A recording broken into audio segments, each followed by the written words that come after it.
Yo, what is going on, football fans around the world? Today we have the first German Bowl. Oh my God, I'm so excited about what we are going to see. And yeah, currently we have Crow playing, and yeah, pretty much interested on what the national anthems are gonna hear like. So I have the German broadcast on, and I don't really know if there is any difference between the German and the American broadcast, because I currently see the German moderators, which are four, and yeah, it's pretty exciting what we are gonna see here on the Munich game. And yeah, for everybody is joining here now, I have a preparation for you, and I think we are hop right into. Hi, Lucas. How are you? We hop right into that clip. So it's a pre-game, so a little bit of a practice on what they did for the Munich game. Yeah, we just hop right into it, and you can see they are preparing the flags, and they are truly coming in the next couple of minutes. And I'm really excited about the first German NFL game. And yeah, this is what the practice looks like, and the empty stadium. Of course, it's the stadium of Bayern Munich. It's the Allianz Arena, a capacity of 75,000 people. Pretty big. I think pretty average if you compare it to the American stadiums. But this is what it looks like from the inside. Pretty cool. And as you can see also here, we have the Seattle Seahawks and the Tampa Bay Buccaneers already prepared with the scoreboards. I don't know where they exactly have the game clocks. That would be interesting, because normally they have big game clocks behind each field. I don't know how they did it here in Munich. Maybe we see it here on the video. Just maybe have a little eye contact here to that. But yeah, as already mentioned, this is what the preparations look like. And on the other side, we see the Seattle Seahawks already coming in on the Allianz Arena in Munich. And we have a lot of fans. As already mentioned, I don't know. Yeah, there is a question. Let's go Bucks, my home team. Yes, Southpaw. Bucks, Florida, love you. It's so much love. I think there's another question. So, how do you enjoy Tom this year? Well, this year he's really struggling, but yeah, he really shows how he leads the team, and he wants to win everything, and this is pretty cool. Yeah, this is what I like, and yeah, I don't know. I think Tom Brady is doing great. I don't know if they win against the Hawks, because the Hawks, they really have a strong, yeah, how to say, they have a strong team, a strong offense.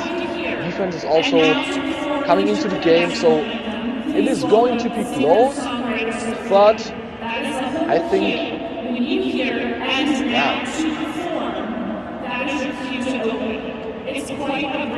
yeah, okay, I turn it down, the comment, thanks for that.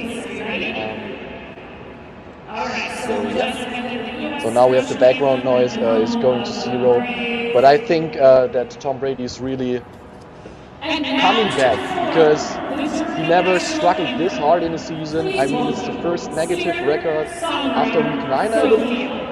And yeah, but we switched back to the full screen just because we have the Bucks introduction on my screen. And trust me, everybody in Germany is watching this game now. But look who's in right now. Kyle Rudolph, number 8, really? Longtime really? Viking tight end, who had a good week of practice. Is this one here now? Okay. Now better?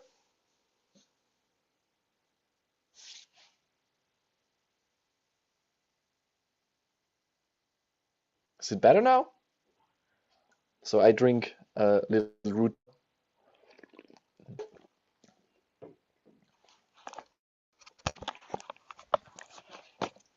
And we have the Tampa Bay Buccaneers introduction. It's their home game.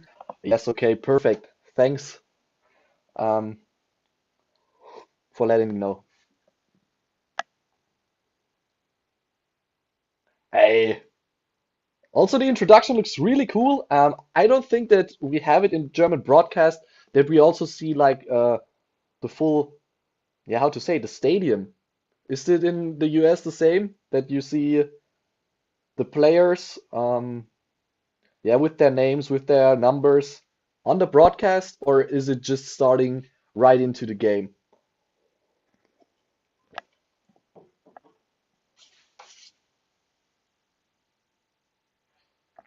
But one thing that would be interesting for me, have you ever been to a Bucks game? And how high are the ticket prices? Because I was in New York, maybe you see it here in the background, um, and I was at the New York Giants game, and this was pretty expensive, was around 160 bucks. Um, but then I was on the Monday night game. It was Jets against the Patriots, which was the first game, and also the second NFL game in my life, and the first game sawing Tom Brady live. And this was just 15 bucks. So that was really, really crazy for me.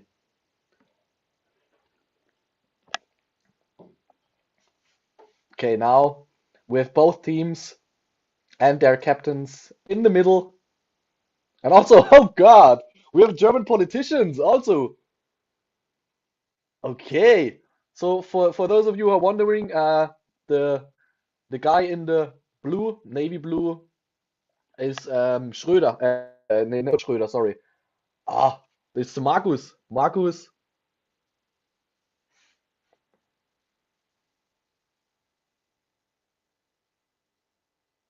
Ah, okay. Not bad. 400 each. Ah, okay. Okay. Okay. Crazy. 20 second row. Not bad. I was upper deck. For the 15 bucks, it was like near the roof, but actually the view was not that bad. So it was kind of good.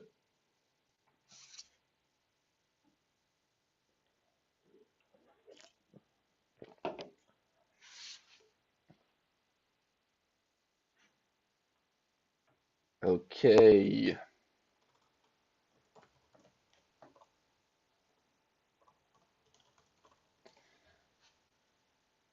I saw a lot of people in Munich posting stuff, and there were a lot of pubs.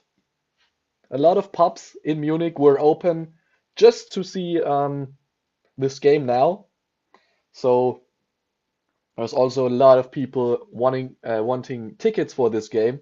I believe 3 million people wanting tickets, and there were 700,000 people in the waiting line to get tickets. So it was pretty impressive. But now we are quiet because we have the first national anthem.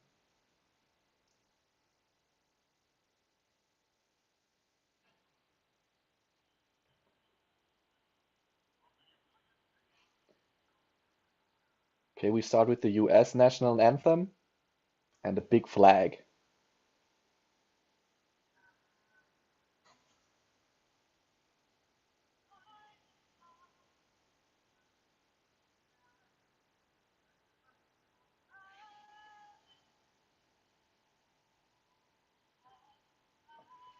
Of course, okay. Yeah, I also love the atmosphere. I've seen two atmospheres. So it was the Jets and the Giants game, um, and they were not this passionate. Well, I mean, my comparison is pretty harsh because, or it's pretty hard because, um, yeah, it's soccer is the main sport here, and you have drums, and everybody is singing and clapping in their hands. So it's not the same in the NFL, especially in New York in these games where I was. Of course, third down and stuff like that is pretty big. Um, but about the rest, I'm not really sure. So let's see what the atmosphere is now here on this game. But I truly believe the atmosphere will be really good. Of course, it's an international game, and I don't know if there are even more Seahawks fans in the stadium than Bucks fans, because the Bucks they already have the home game. This is the official home game for the Bucks, but the Seahawks fan base in Germany is really, really big. I was at the gas station just a couple of minutes ago, and there was a lady. She was probably 50 years old, and she had Seahawks, a full car of Seahawks. And I thought, why are you not in Munich? Yeah, she said to me that the prices are really, really high. The game was sold out within a couple of minutes, and yeah, ticket prices in the black market was like 500 upwards. So 500 you were underneath the roof. And for goal line tickets on this game, trust me, you would have paid even 2 to 5,000. Really, this is insane. And also Munich is not a very cheap place to be. Munich prices for housing is crazy.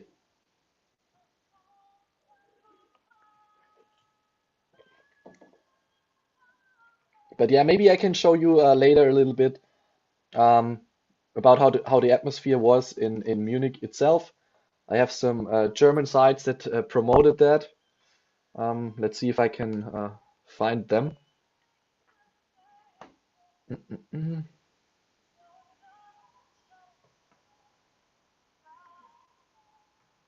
Currently have the German national anthem.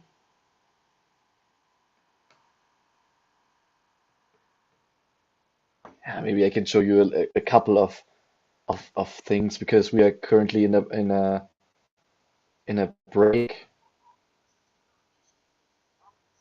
because I want to show you something else because there were a lot of tickets coming into the Munich game. They also provide a Audi Dome, which is the basketball arena. Sorry, don't share it. So this here, this is the Audi Dome. This is the Audi Dome in Munich, and they are also providing just a public viewing. One public viewing is in Munich, and another one which fills the football stadium or the soccer stadium of Eintracht Frankfurt, is also in Frankfurt. So another place where we probably see another NFL game in the next couple of years. But yeah, as you can see, people are also filling out this little stadium. So it's the basketball arena of FC Bayern Munich. Um, but I think that also the German broadcasters, they are broadcasting from this Audi Dome. Yeah, so it's pretty cool.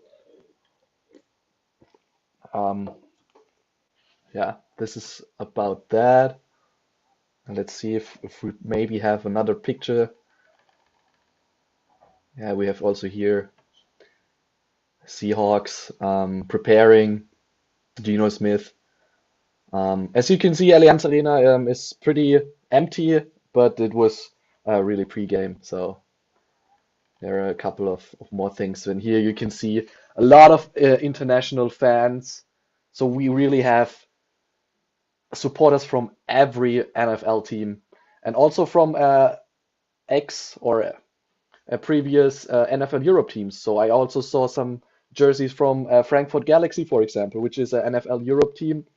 But they closed the NFL Europe, I believe, 2007.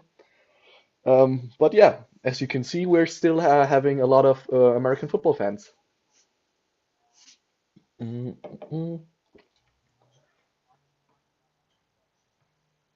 Now I switch back to the full screen. Okay, and we have the kick up. Oh, and we have a slide From number 1, Tampa Bay Buccaneers, starting at the 15, I believe. Tom Brady is coming out from the sideline.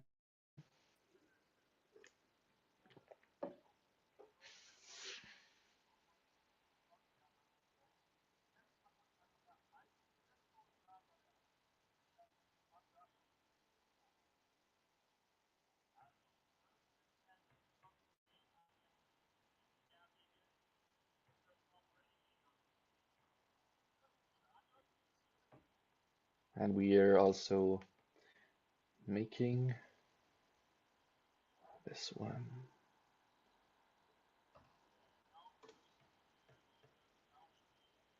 So Hawks Bucks still at 0-0. First attempt was nothing, so we have 2nd and 10.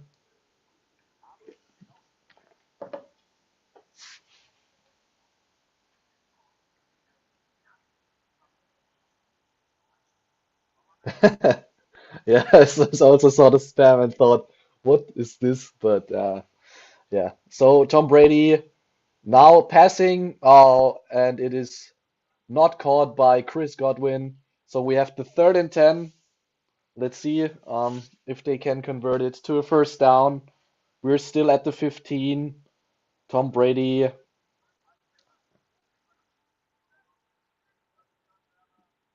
And the fans. Um, Probably I make it a little bit louder because I want to also hear the atmosphere. Okay, as you can see, they are going crazy. It's the 3rd down. Yeah, okay, we are at the 16. Tom Brady getting the snap. Oh, huge jaw, and it is overthrown. There is no flag on the field. We have the first 3 and out of the game.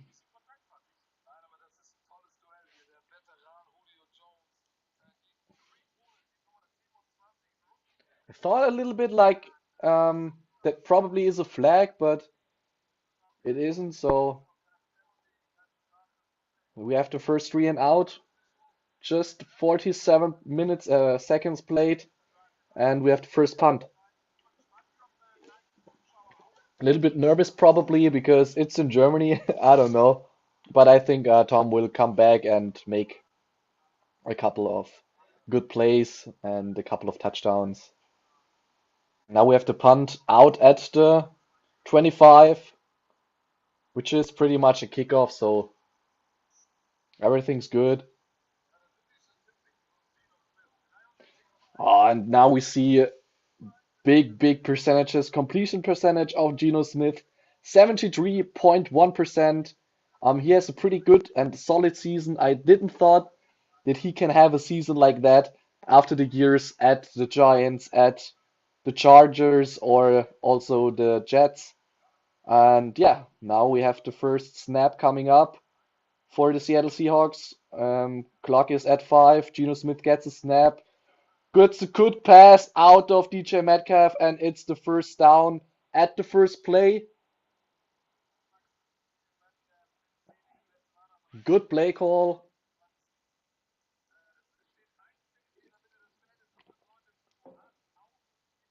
There was pressure coming through the middle, but GENO Smith was able to get it away. And now we have the second snap of the game, first snap of the first down. We have a little pitch to Walker, and he grabs probably 3 or 4 yards.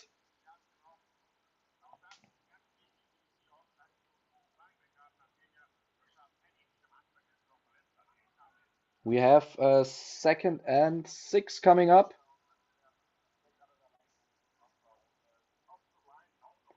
Yep, 2nd and 6.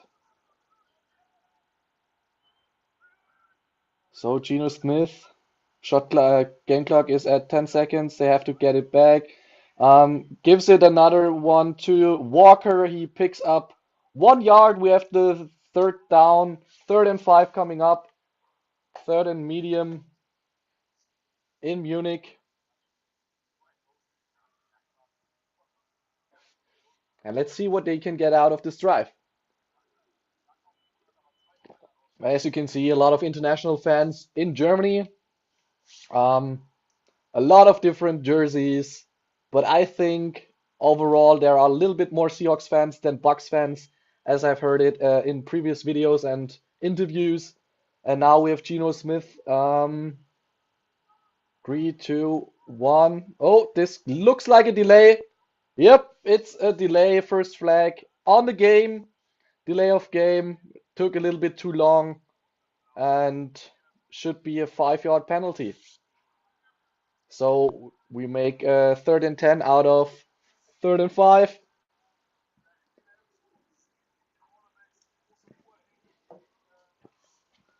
People are not liking it, of course, but that was obvious. But this is like the same thing that I thought in the video that I showed before, because I don't know where the game clock is in the Allianz Arena, and I don't know if GENO Smith truly knows where it is.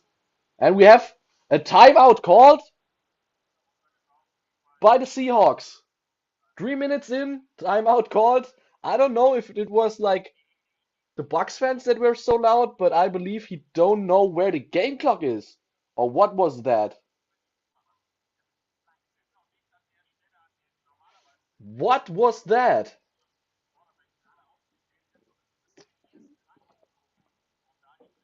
Yeah. Time difference 9 hours. Munich to Seattle.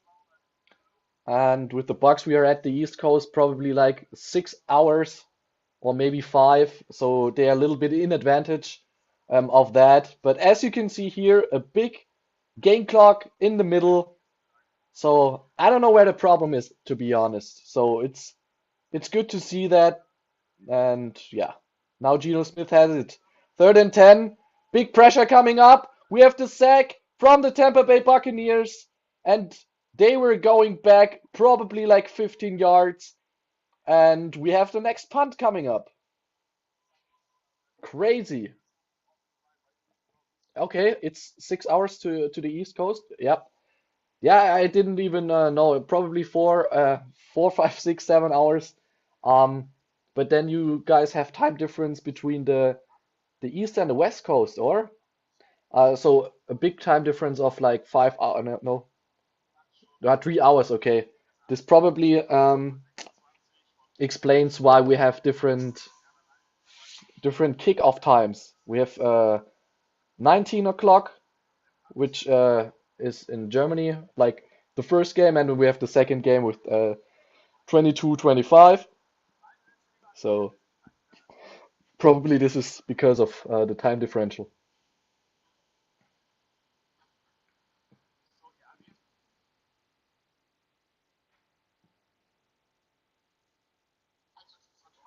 Okay, now we have the first break, and with that, go back to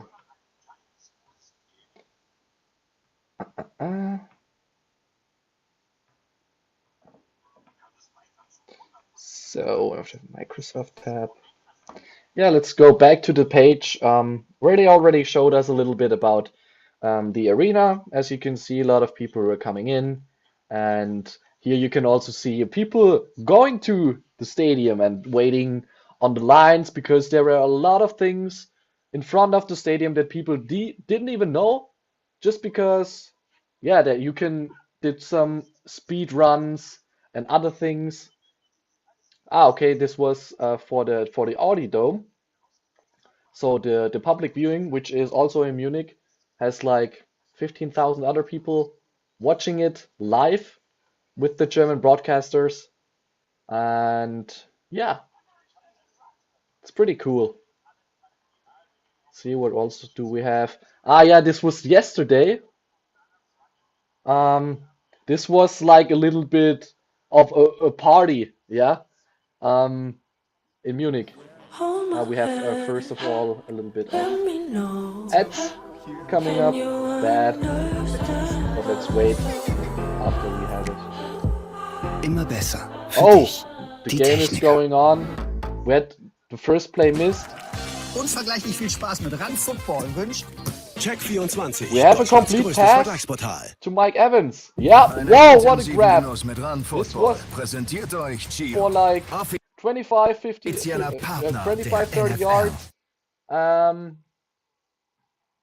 Yeah, the Bucks are at the 30.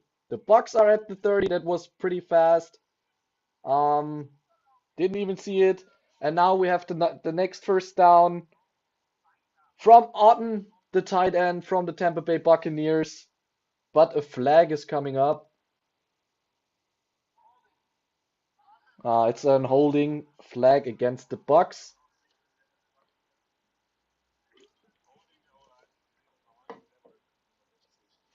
Oh, 4 time zones. Okay, this is crazy.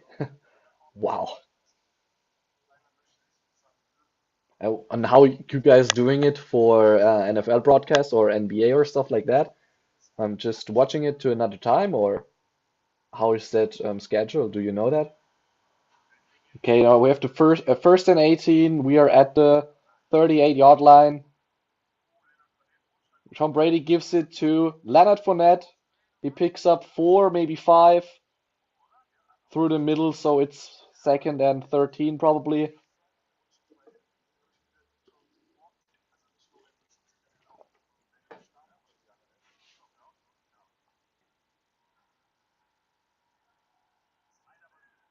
Okay. 2nd and 15, okay. Now we have another quick pass out to Leonard Fournette. He picks up maybe a yard, maybe 1 yard, but the Bucks are in field goal range. Let's see what Tom Brady can do with the 3rd and 14. Not so easy.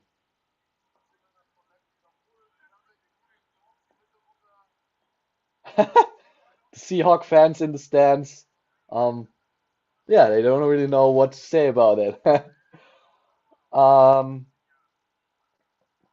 Yeah, at the 34, Tom Brady gets a snap. Wow, okay. No, it's incomplete. He was throwing to Chris Godwin.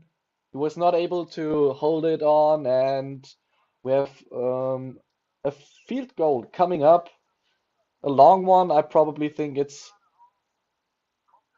how much is it? Probably 54 yards, something like that. But it was a good pass from Tom Brady, but it was double coverage, so yeah, okay, it was not a good pass. So now I see it. Guten Morgen. Hi, Catherine. How are you? In Germany, it's not morning anymore. Oh no, they missed the field goal. 52 yards. Succop misses it. In Germany, we have 3:30 p.m. was the kickoff time, and yeah, so it's now maybe time for a little bit of cake and a bit of coffee or something like that. Um, but yeah, I know that you guys in the US have the morning game, and then probably at 1 p.m. is your normal schedule time, I believe, for the East Coast for the first games, or? Yeah, hey, that's nice to hear. That is good. Where are you from, Catherine? Are you also from the East or from the West Coast? And do you cheer or root for a team that is playing at the moment, so the Bucks or the Seahawks? I also brought for you guys a little bit culture. This is like an old tradition, yeah, German, how to say it? You can drink beer out of that, but it's like a very traditional one. So if you go to Oktoberfest or something like that, you probably don't get something like that. So it's more like a glass. I have some of the glasses on top of there. Probably I can show you guys that a little bit later. But this is like the old-fashioned German cup of beer. And yeah, another side information about the stadium itself um, or especially the food and the drink in the stadium. I have a screenshot for for the stadium prices, and trust me, this is not normal. So I can show it to you, or I maybe read it. So it's Paulaner beer, 0.5 liters. You guys have another so you don't have litters. But probably you know how big that is. It's probably as big as what can goes into this one. And this is €6.70, which is probably, yeah, more or less it's $7 or €7. This is pretty much. So in normal games, if you go, I don't know, ice hockey or so, not in Munich, um, prices are way cheaper than that. And also for a pretzel, for example, you pay €5, €5 to have a comparison. Of course, it's stadium prices and stuff like that. But if you want a comparison, if you go to a normal bakery and not at the train station or something like that, it's probably €1.20, maybe 1.50, and they want €5. Okay, we have the Seahawks coming up. Geno Smith, um, giving it to Walker. He picks up 3 yards. Um, yeah, I'm enjoying it. I watch pretty much every game that they are broadcasting in Germany. Um, I love the days when they are broadcasting three games. For example, today, also the London games they broadcast pretty much. So it's a football Sunday, as you guys have it in the US. Unfortunately, we cannot really make, for example, a barbecue or something next to football. Um, that would be very nice to experience something like that. Or also, a big dream of myself is, oh, my feed is ahead of yours. Okay. We have another one. Sorry. Yeah. Where was I? So it's also a big dream for me to go to the US when the Super Bowl is played, because I think that the atmosphere there is way better. And now we have Geno Smith at the 43, gives it to Walker. It's, yeah, 2 yards. He picks up 2 yards. It's 2nd and 8.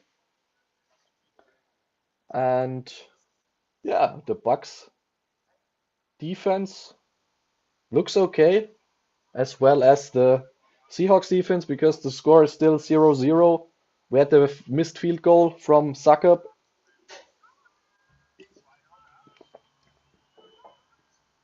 So 2nd and 8.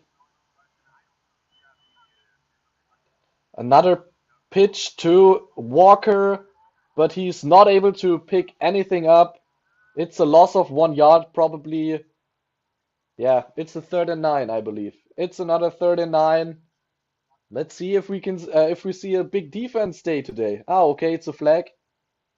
Late flag coming in.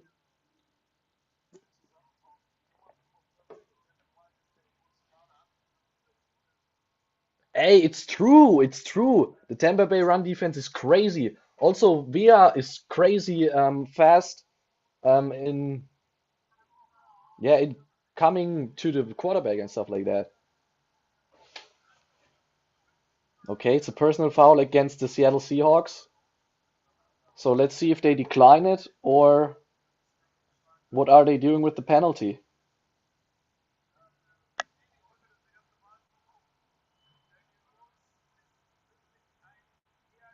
But I didn't saw it, the personal.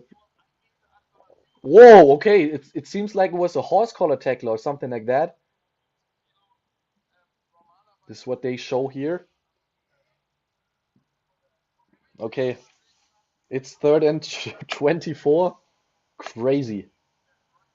3rd and 24.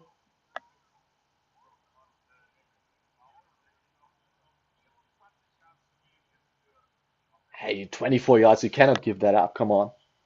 So now Geno Smith. Deep target to, I don't know, I think a tight end. We have a 4th down coming up, but it is more or less in field goal range. It's a long one, probably 57 yards or something. But it seems like they are going for it. It seems like they are going for this 4th down. No. No, okay, field goal unit is coming up. Or are they punting? Yeah, okay, it's tough. I think they punt.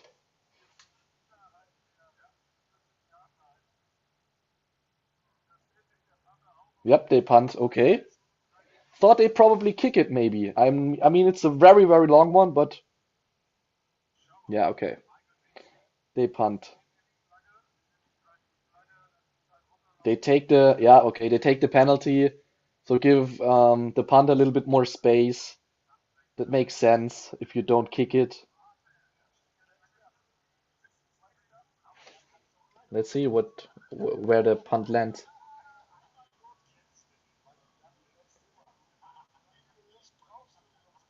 Yeah, of course. The Titans is also very, very good defense, but I don't know how are the Titans standing at the moment? Probably around a 500 record, or because I've seen the Titans Giants game, and I thought, maybe they are not hot in the beginning of the season, but it seems like they do not really get it going. So the offense is really struggling at the moment. I mean, there is yeah, a lot of weight carried by Derrick Henry, but yeah, it's tough. It's tough for for the Titans at the moment. But let's see. I mean, they have a lot of talent, a talented roster. Um, yeah, I don't know if I think AJ Brown was was there, or there was he was also a big receiver in the previous years for the Titans. I hope I'm not wrong there. But yeah, he was a big target. Now he's more or less a big target in Philadelphia too. So this is crazy.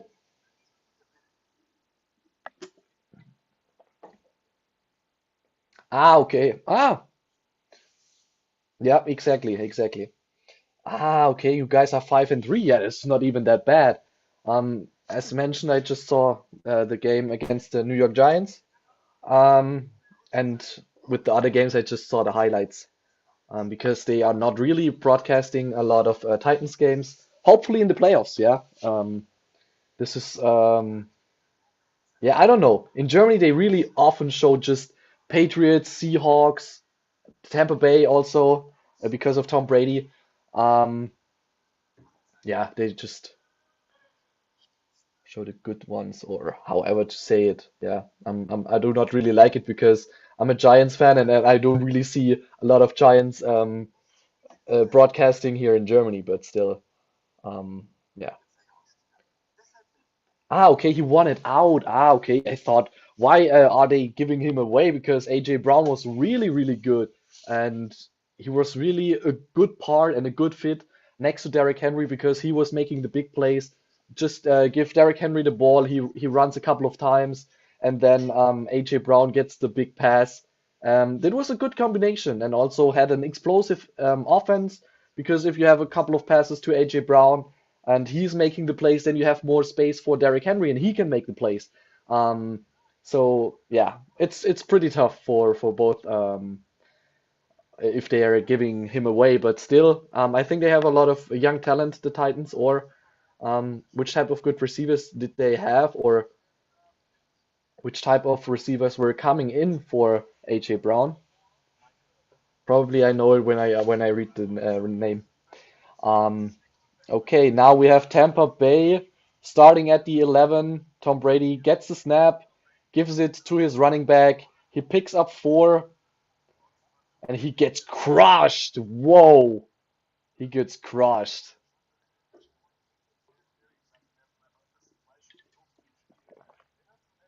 He gets crushed. Oh my God.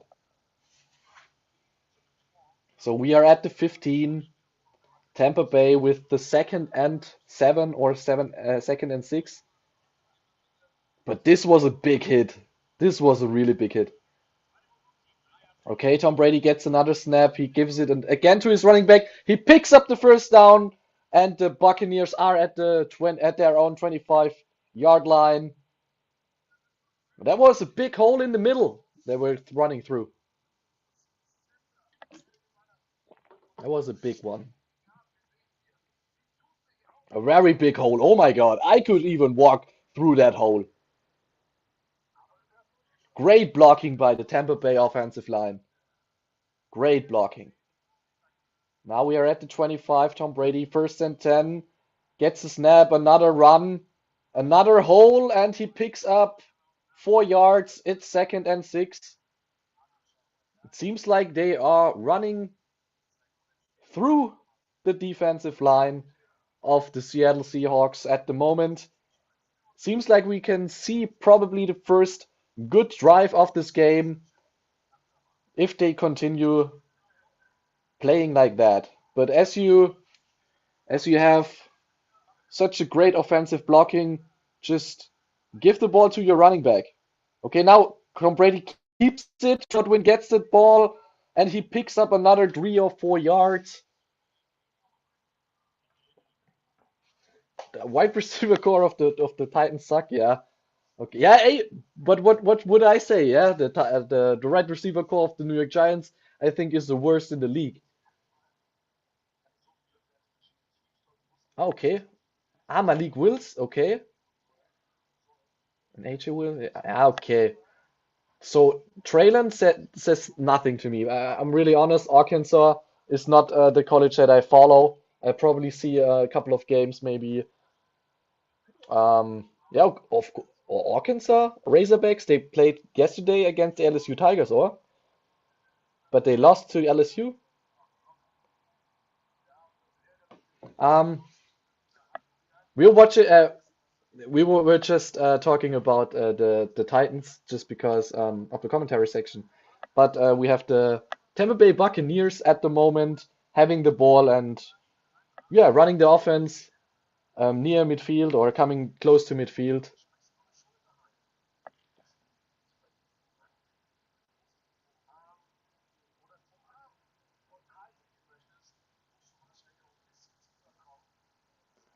Yep, Tampa Bay at their own 42.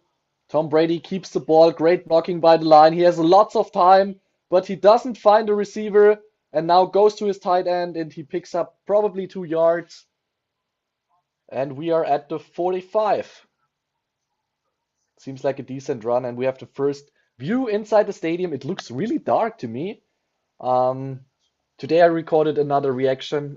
Probably comes up next week, or yeah, let's see. I don't know, but it was another college tradition. And then as I saw the whiteout from the Penn State Nittany Lions, it was crazy. But here in Germany, it looks really dark. Okay, running game through the middle. We're at the 50. Third and short is coming up. 3rd and 2 for the Tampa Bay Buccaneers near midfield. Looks like the first decent drive. We get a couple of first downs.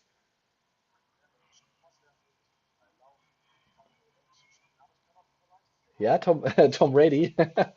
Oh, did I said Tom Brady? Sorry, I mean Tom Brady.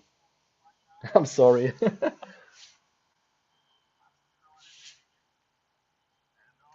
Oh, Leonard Fournette, big hole in the middle. We are at the 43-yard line.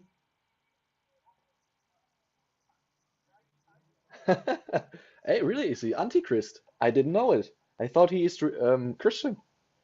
But probably you guys know more about that because the media is not really covering a lot of football content next to the broadcasts on Sunday. Um, I don't know. Is there any scandal going on? Okay, you're a Patriots fan. Okay, yeah, I understand that. But sometimes you just need how to say it, another surrounding. I think after 20 years at the Patriots, yeah, I mean he won 6 Super Bowls for the Patriots, I believe, then one for Tampa Bay, and I think it was time to go. Just because I think that the connection of Bill Belichick and Tom Brady was really, in my opinion, was not that good in the last season that they played together. So I understand why he thought, okay, he probably has to go to another location. And then also he won there, so I think that was good for him and his legacy because now you can say that Bill Belichick carried him to all these titles, um, as well as of a trainer he is, or as a coach. He is great, and I believe he still is one of the greatest coaches um, in the league, if not the best ever. He just trains the fundamentals and everybody goes, yeah, with that fundamentals. And this is what I really like about Bill Belichick. It really is about the team, not about the superstars. Of course, they brought some superstars in. For example, Randy Moss. Um, Also the time with Hernandez. I don't know how you guys are dealing with this type of situation in New England. It would be very interesting to know, um, especially the time with Aaron Hernandez. How how was it to be like a Patriots fan? Um, do you feel guilty, or I don't know how to say it? Um, just because I think it's a very hard topic, and I don't know if people are talking about that or not. Um, yeah, that would be very, very interesting to know how you guys saw stuff like that. Yeah, exactly. This is exactly the argument that I say. So, a name is writing in the commentary section that it was the main decision to say, "Oh, I'm still able to win games and probably championships," and he won the championship without Bill Belichick. Um, yeah. Yeah, let's see. But I think the career of Bill Belichick is still a little bit longer than the career of Tom Brady as a player. So if Brady maybe wins another one this year, I don't know. He has a really good defense, and if the defense can hold it, I trust Tampa Bay that they can win another one. I don't know, but yeah, Bill Belichick is maybe coaching for another 5 years, and I think Tom is really going to end after this one. Okay, we have Tom Brady throwing to Mike Evans. They are picking up the first down, 35 or 30-yard line. Good play to the outside with three receivers on the right side. And Mike Evans was the widest open. He gets the ball. Great placement. And seems like we are getting the first points into this game. We are at the 31. Tom Brady gets a snap. Oh, it was a play action, but he was keeping the ball and nearly intercepted by the Seattle Seahawks. Crazy. That was close. That was close.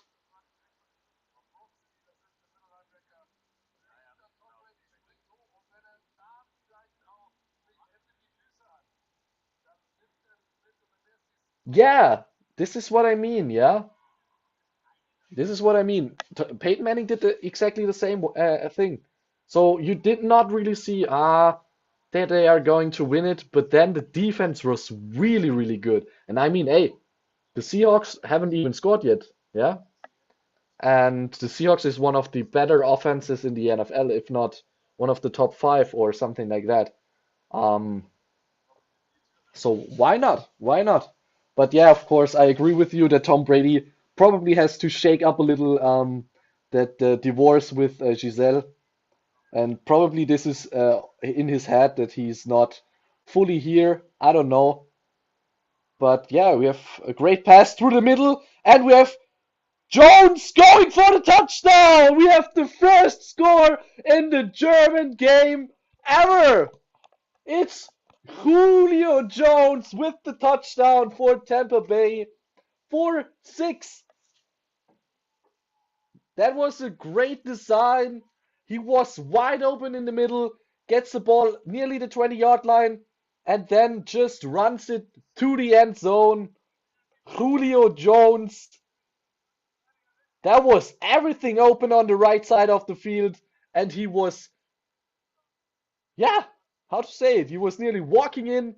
There was no defensive player anymore to stop him from the end zone, and it's 6-0.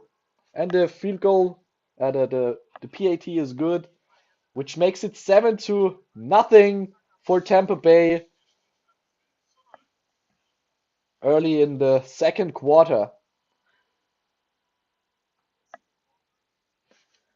Ah, crazy, crazy, crazy. Um, Now I owe you a little bit because I thought that we are going to Yeah. So now, we have a little bit Nicht mehr lange. of an event Morgen ist es yesterday soweit. that was Ab in 14 Germany, Uhr übertragen wir where auf the Pro7 German die Tampa Bay broadcasters Buccaneers gegen die Seattle Seahawks. were in a Brauhaus. Now my internet is bad. But as you can see, it was just a little bit of a broadcast and everybody was cheering. They also could win some souvenirs and also tickets for the game. And I'm really jealous of them because the tickets were so expensive. 500 euros upwards for the worst tickets. So nearly Super Bowl prices. No, not really, but that just shows how much the Germans love football, having football in their country. And the NFL is like the top of the top. So yeah, this is about that. It was just a little party, but I thought probably you guys are interested in it.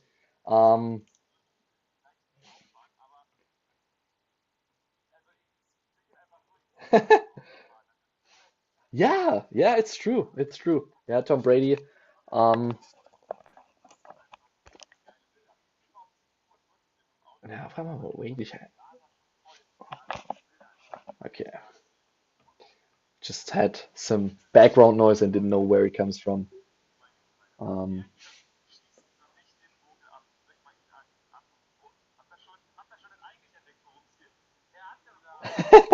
they also just show in the German broadcast. They always show some photos of the fans and stuff like that, and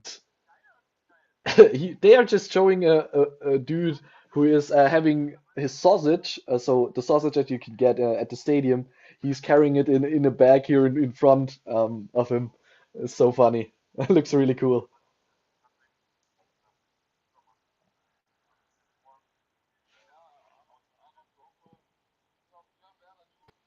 It's that day I'm not really watching it there, so it was like it was a type of event there. So it was not like that they're going to watch it in the opera house. But yeah, it was a Brauhaus. Also a Brauhaus is where you can brew some beer. And Munich has a lot of that. And this maybe looks like an opera, but it isn't. It's probably something where people are going to eat and maybe probably do some party and stuff like that.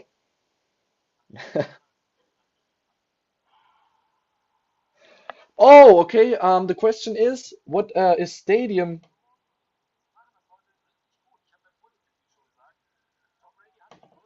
Um,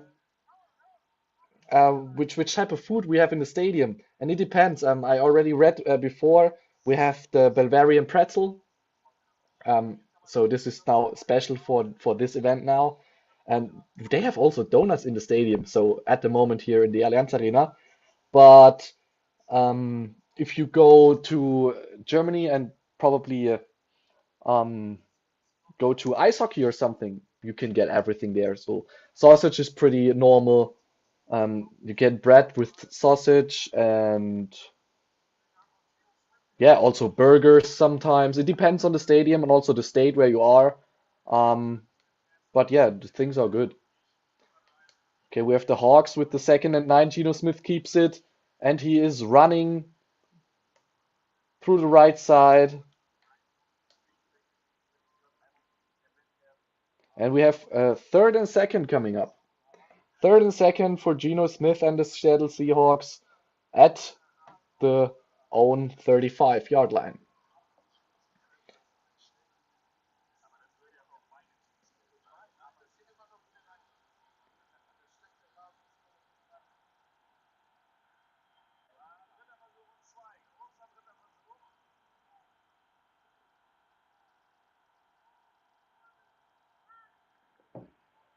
Third and second, Geno Smith gets the ball, has great blocking a lot of time, goes to the right, but is not able to find anybody.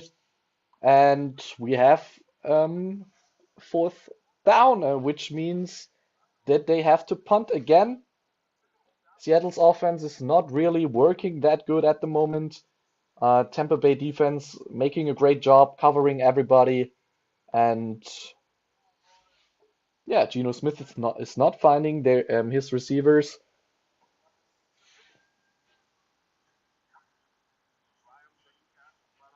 But would be interesting to know for me, to go back to the stadium food topic, as the Seattle Seahawks are making the punt.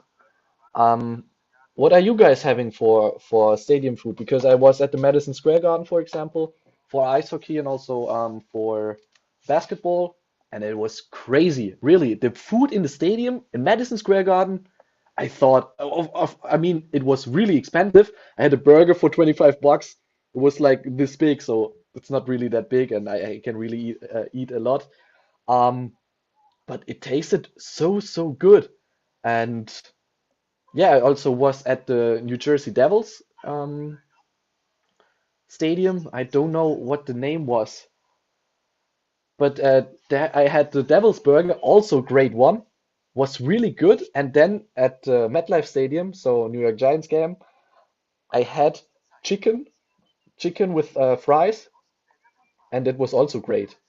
And in Germany, it's not like that you get big portions. So chicken and fries is not something that you can get in Germany. Um, So in stadium foods, in my opinion, Americans are way better than especially Germans. I don't know how stadium foods are, for example, in Italy or something, but I think that they are really trying to keep it simple, and just the bread with the sausage. This is pretty common. This is maybe something that you can get really everywhere here in Germany. Is it good? Probably, yeah. I mean, you can get it sausage with bread. You can get everywhere here in the corner. So I ate a lot, and in the stadium, it's okay. It's like average, yeah. It's not crazy good, but it's not crazy bad. So yeah, it's hard to tell if it's if food is good or not. There's a big var variety, yeah, but yeah, this is exactly what I mean, Catherine.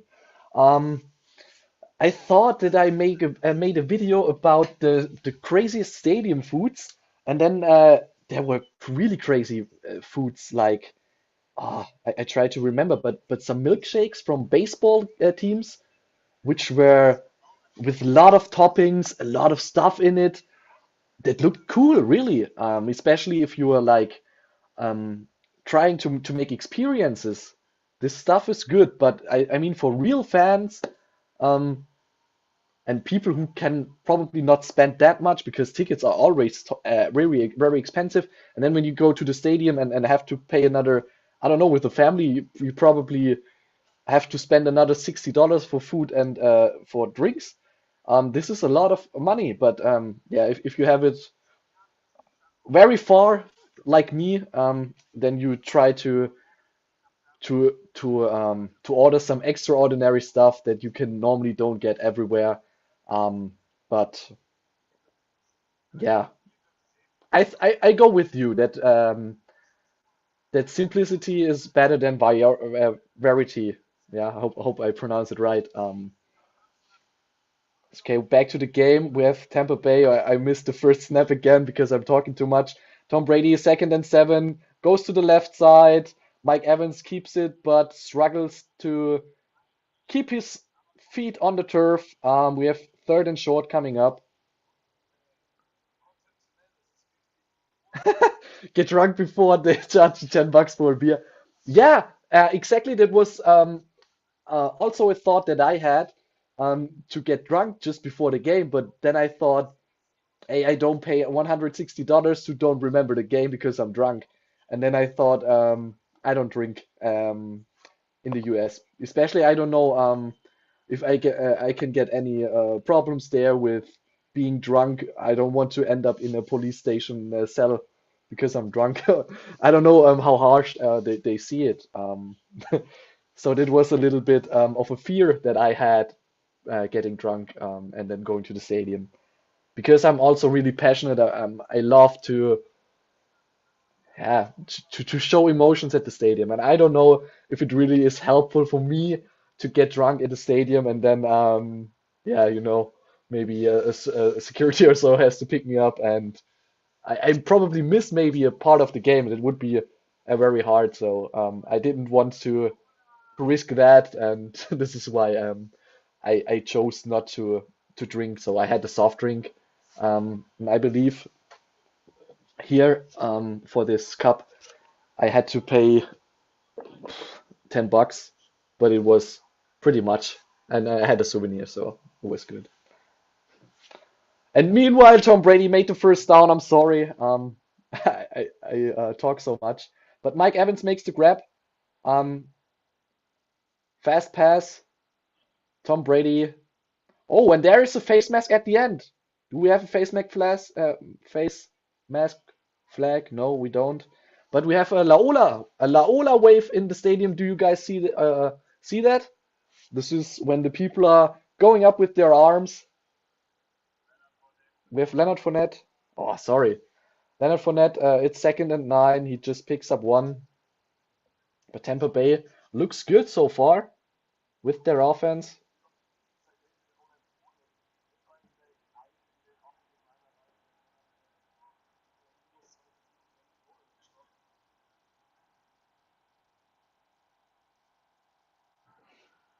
So 2nd and 9. New York, New York. Tom Brady making some adjustments, gets the ball, finds the receiver, but the receiver gets a hold. So we have a flag, I think. Yeah, it's against Seattle.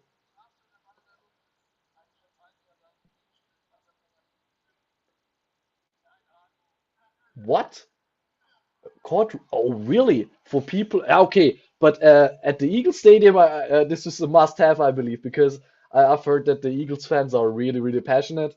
Um, and if they don't play well, that some fists are flying around in the stands is pretty normal in the Eagles Stadium, I believe. So, okay, with the flag, the Tampa Bay Buccaneers at their own 31, 1st and 10. Brady gets it to Leonard Fournette. He picks up two, but it seems like there is another flag on the field. No? Nope, no flag. Everything's good.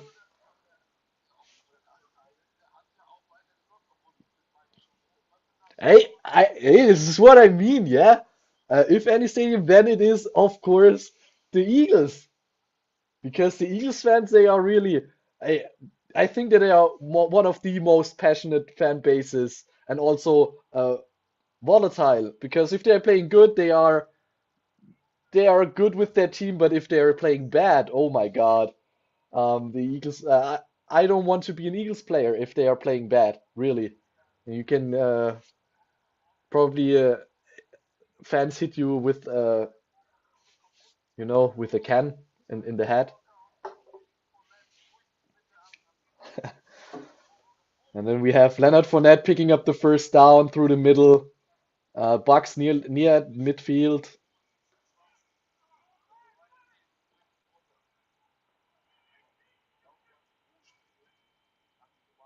What? Which stadium has a problem of balls going in the river behind the stadium and the fans are jumping? I don't know which one. Yeah, I thought it's probably baseball, yeah.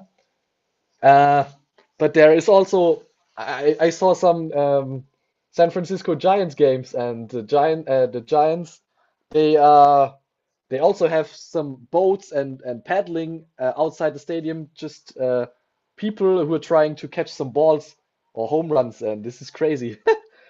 I really love that stadium, and probably one day maybe I go there and also see it because I also love the San Francisco Giants.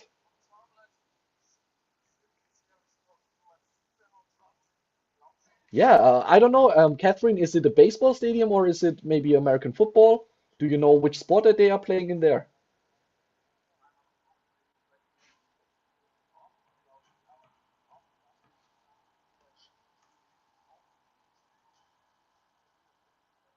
Tom Brady, 3rd and 3, keeps the ball.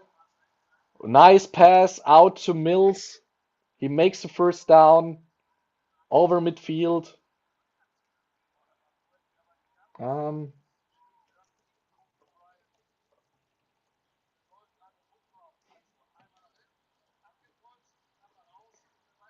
Oracle Park is now the name of the San Francisco Giants Stadium. Didn't even know that. Um,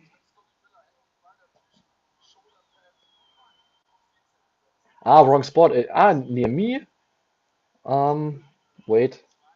Here, so this is what the San Francisco Giants look like. Oh my God. Hey, the game is going crazy. Tom Brady is making a couple of good throws. They are near the red zone at the moment, or yeah, close to the red zone, Tampa Bay. Yeah, but this was like the San Francisco Giants one. Um, Let me go back. So near me, we have a lot of stadiums in Germany, and a couple of them are also near a river, but I don't know in which stadium they are jumping in to get it. Oh! What was that pass from Tom Brady? That was a bullet to Miller. And we are close to the goal line. What drive is that? Tom Brady finds a rocket. I don't know what did he do there? That was a big bullet.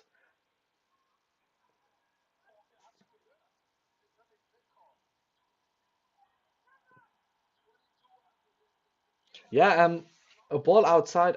Yeah, I also don't know it.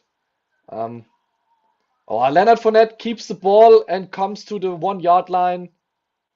Um, this looks like a decent drive from the Tampa Bay Buccaneers. Um, yeah, but this would be very interesting to know. So we have in the commentary section a big debate about a stadium in Germany, probably. Oh, okay, and now we have the touchdown for the Buccaneers. Leonard Fournette making it, and it's the second touchdown for a German bowl game. Leonard Fournette makes it 13-0, and the Tampa Bay defense is pretty dope, making the Seattle Seahawks, yeah, holding them at 0. This is crazy. Nice drive. How do you say touchdown? It's the same. Also, so there is no specific word for it. I say touchdown. Um, yeah, but actually, it's an American sport, and they brought the game to us, and we also don't really have specific words for that. So touchdown is still a touchdown in German. Um, but for example, no, field goal is still the same. Fumble, we say loose ball, probably just another description of that. Um, but yeah, it's an American import, so we pretty much hold all of that American words for ourselves. So no, we don't hold. Yeah, you know what I mean. Touchdown is still touchdown. Field goal is still field goal. Overtime. This is maybe a word that we have an old word for. Overtime is Verlängerung in Germany. Verlängerung or extra time.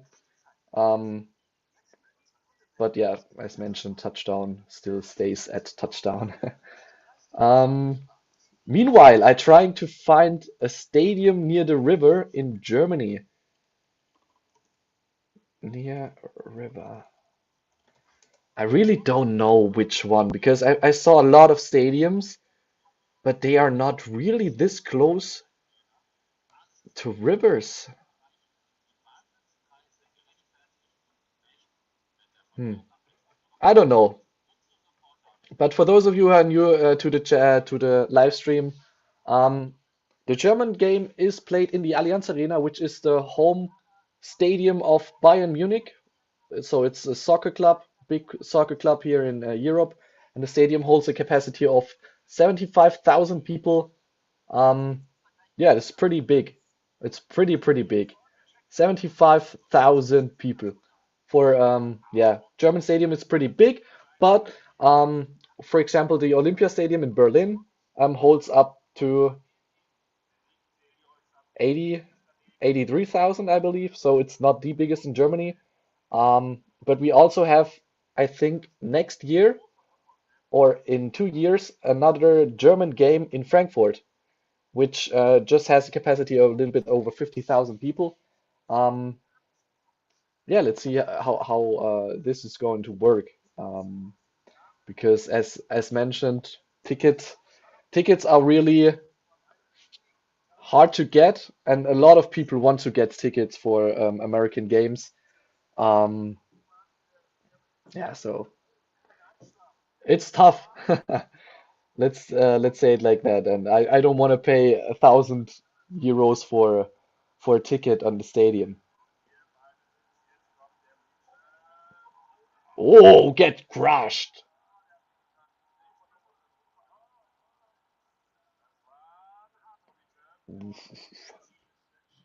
But what would be interesting to know how you guys were coming to American football. That would be really nice.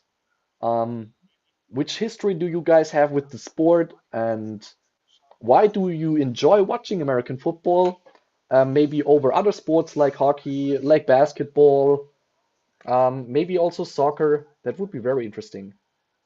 Ah, really? Catherine, nice. Yeah, Frankfurt is also, yeah, kind of close. So Germany is not a big country, so you can get from A to B, from the north to the south, maybe in 8 to 9 hours. But Frankfurt is like 1.5 to 2 hours away from where I live. So Munich is maybe 3 hours away. Um, yeah. So Frankfurt would be better for me, a better location to get tickets. But it also depends on which team is coming to Frankfurt. I love the sport, but yeah, if there is a team that I don't really like, I don't really want to watch. I don't really want to watch it. And meanwhile, Seattle Seahawks starting their drive. We have Walker, the second, picking up the first down after a second and a couple of yards.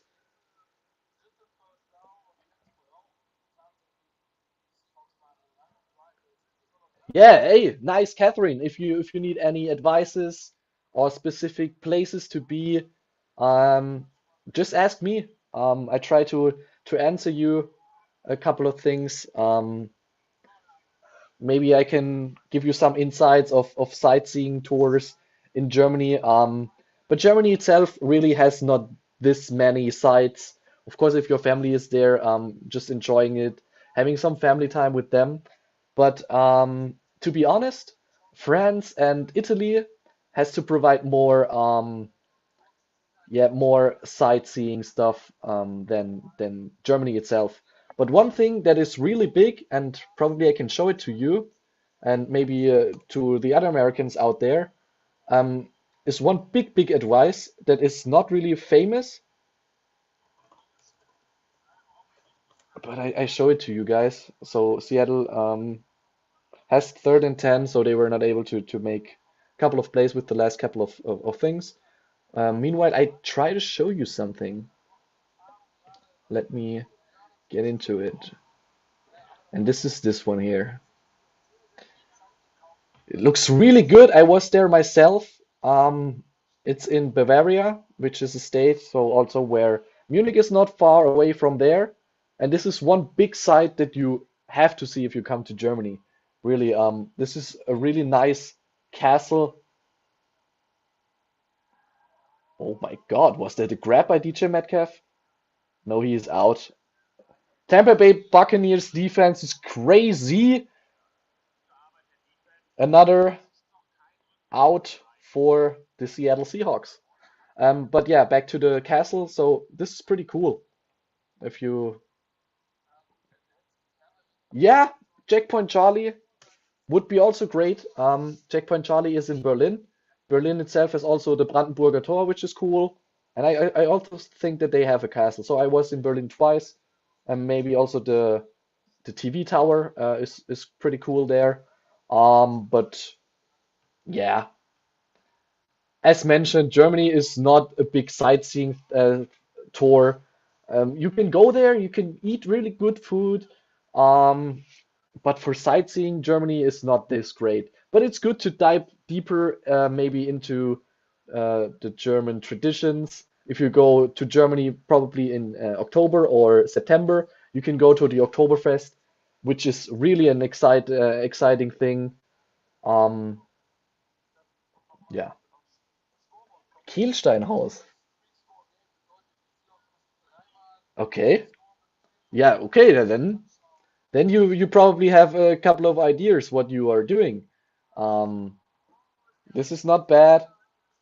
And as mentioned, if you want any advices, I've been to Italy, to France, also to Switzerland. Not Switzerland, not really. So I was driving through it because it's a neighbor country.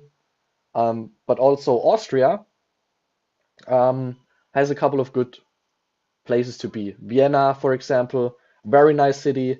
You can go there, and also let me see.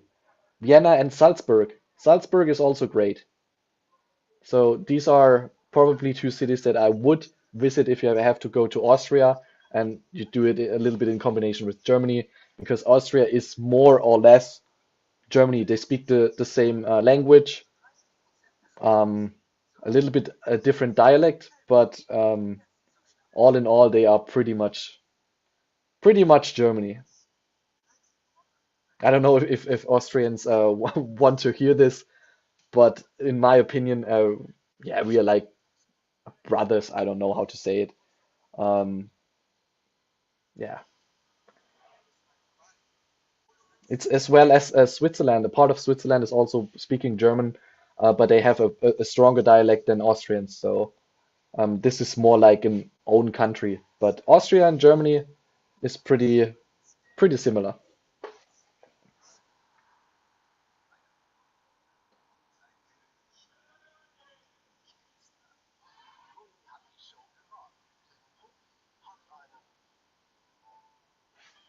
Add to the debate a little bit previous about the stadium. The Jaguars, they have a pool inside the stadium, really? Um, I just saw a couple of videos about the Allegiant Stadium, so the Raiders' new stadium, and they have an own club there. Um, but I don't think that I know any NFL stadium that has a pool. I mean, from some baseball stadiums, I know that they have pools because baseball game is going a long time, and I think in some VIP areas you really have a pool. But I didn't know that the Jacksonville Jaguars have a pool inside the stadium. That would be very interesting to see that.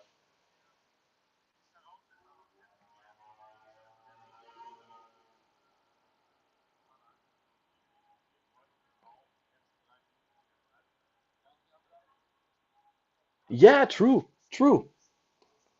Liechtenstein is also part, yeah, part of it, yeah. Yeah, okay, Liechtenstein is pretty small, but I don't know how many inhabitants they have, and it's probably more or less like three villages. But yeah, that's true. Liechtenstein is also a thing. Okay, we have the Bucks starting at their own four. This has to be a long drive for Tom Brady if they want to score. We have the first thing, which is just a walk. We have a 1 yard walk, and I have to charge my laptop. Sorry for that. Oh,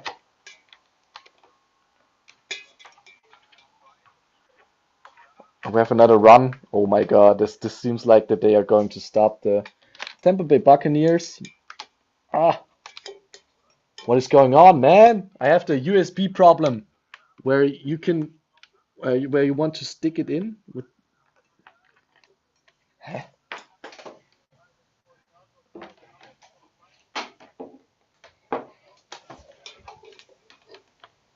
Oh man, I had the wrong one. Sorry for that. Ah, how do I charge it, man? It's a long way to the charger.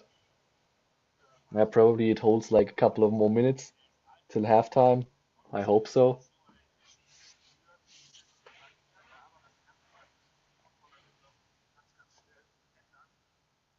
And we have the 2 minute warning. And I try to charge it. Sorry, I have to leave just for a couple of seconds.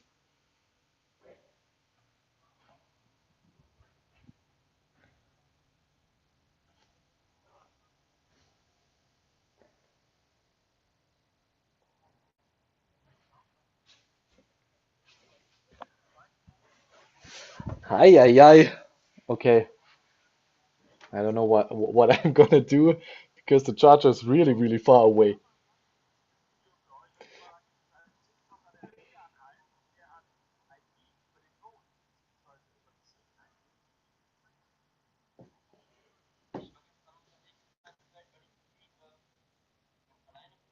Yeah, I can move the camera, but I have the table here.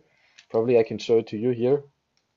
I have two laptops, so one stream laptop and another one where I watch the game, and probably I have to move like the whole table, and then that makes sense. Probably I do that. So I take you guys with me. The background is getting a little bit different then, but I hope you guys don't care.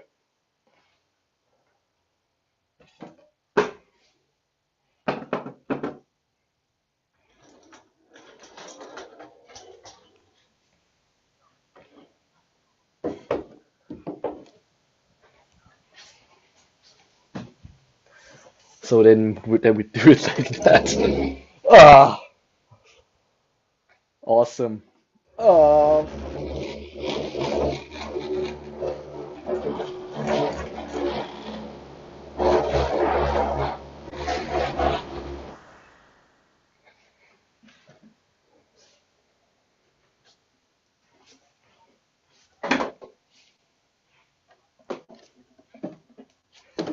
so a little bit bad lightning, but I think this could work.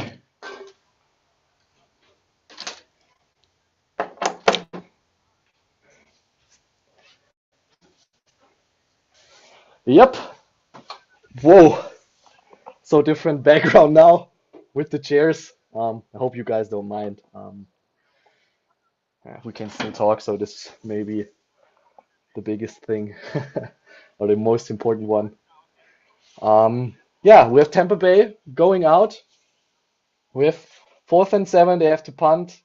We have they leave the Seattle Seahawks 2 timeouts, 2 minutes to go. Big punt. It is coming down at the 30, and the Seattle Seahawks start at the 30, at their own 30.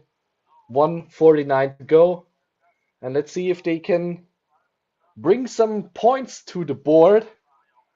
Um, and meanwhile, I try to check if we have a halftime show in the German Bowl because we had a previous show. So before the game started, we had Crow, which is a German artist. He had a little performance there.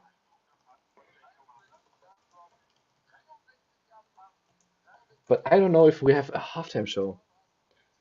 No, okay, they are playing a flag football match in the halftime. Crazy.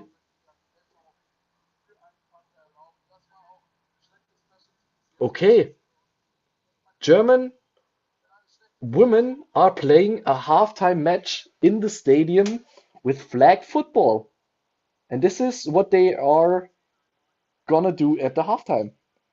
I think that I've never heard something like that they are going to play flag football within wow! Tampa Bay defense is huge. We have a sack for a loss of 12 to 15 yards. What was that big hole? And GENO Smith gets smashed to the ground with 2nd and 20 for the Seattle Seahawks. Okay, GENO Smith firing a bullet, and now is 3rd and 1 for the Seattle Seahawks, nearly making everything good with one throw. But it is really, really needed because Otherwise, they don't have any score till the halftime. 3rd and 1, he gets it to Walker, but he gets crushed and loses about 4 yards. And yeah, Tampa Bay defense is there, and I think that they can hold the Seattle Seahawks to 0 points at the half. This is huge. I thought that the Seattle offense can produce a little bit more than 0 points.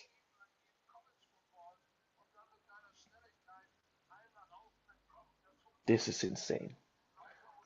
This is really insane.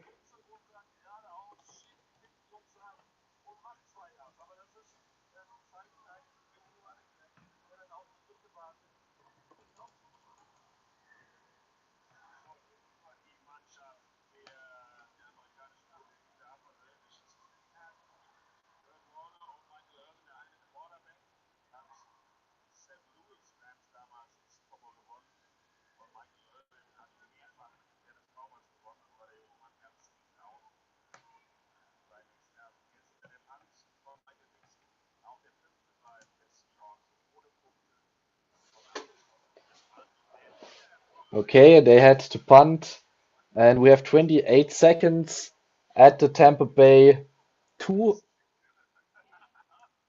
So this is a bad range for Tom Brady. He has to probably walk it out 3 times or they take a knee, I don't know. But at their own 2, it's pretty likely that also Seattle gets probably a safety to the board. Let's see what Tampa Bay is doing. Probably they take a knee. Okay, there is enough space for taking the knee. And we are going to halftime. We are going to halftime. First halftime score of the first German game is 14-0. 14-0. I didn't expect that. Oh no, we have a timeout called.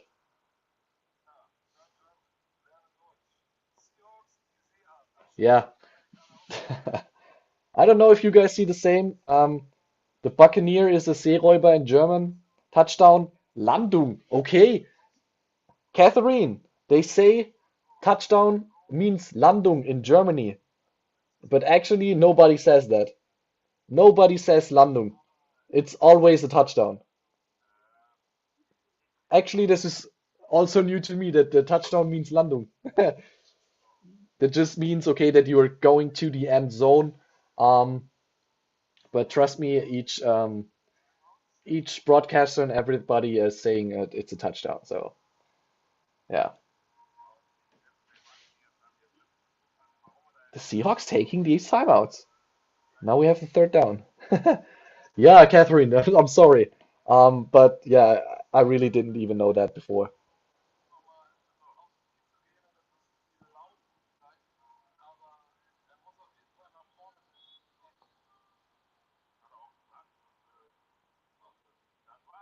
Okay, now we are in halftime. Nothing big happened. Um, Now we are watching a couple of videos during halftime. Um, so you guys must see it now. NFL hopes to make a splash in Bavaria. Seahawks Tampa Bay game. Let's see what he says. My goodness, it is jam-packed here at the Augustiner Stammhaus. Farah, this is Okay, one of I the don't hear oldest any pubs sound. in all But of as you can Munich, and a see, lot of this 12s is one of from the pubs in the America, across background. As Europe, I really read around it, the it's the world. We've found Augustiner waiting to Bierhalle. get in with the excitement here tonight. There's a fan This is rally here probably planned in what just I a couple of hours. The beer read was there. first served here in Do you guys hear the sound of the 1328. video? It's time. Nevertheless, this is one of the pubs. So he is standing in front of one of the pubs.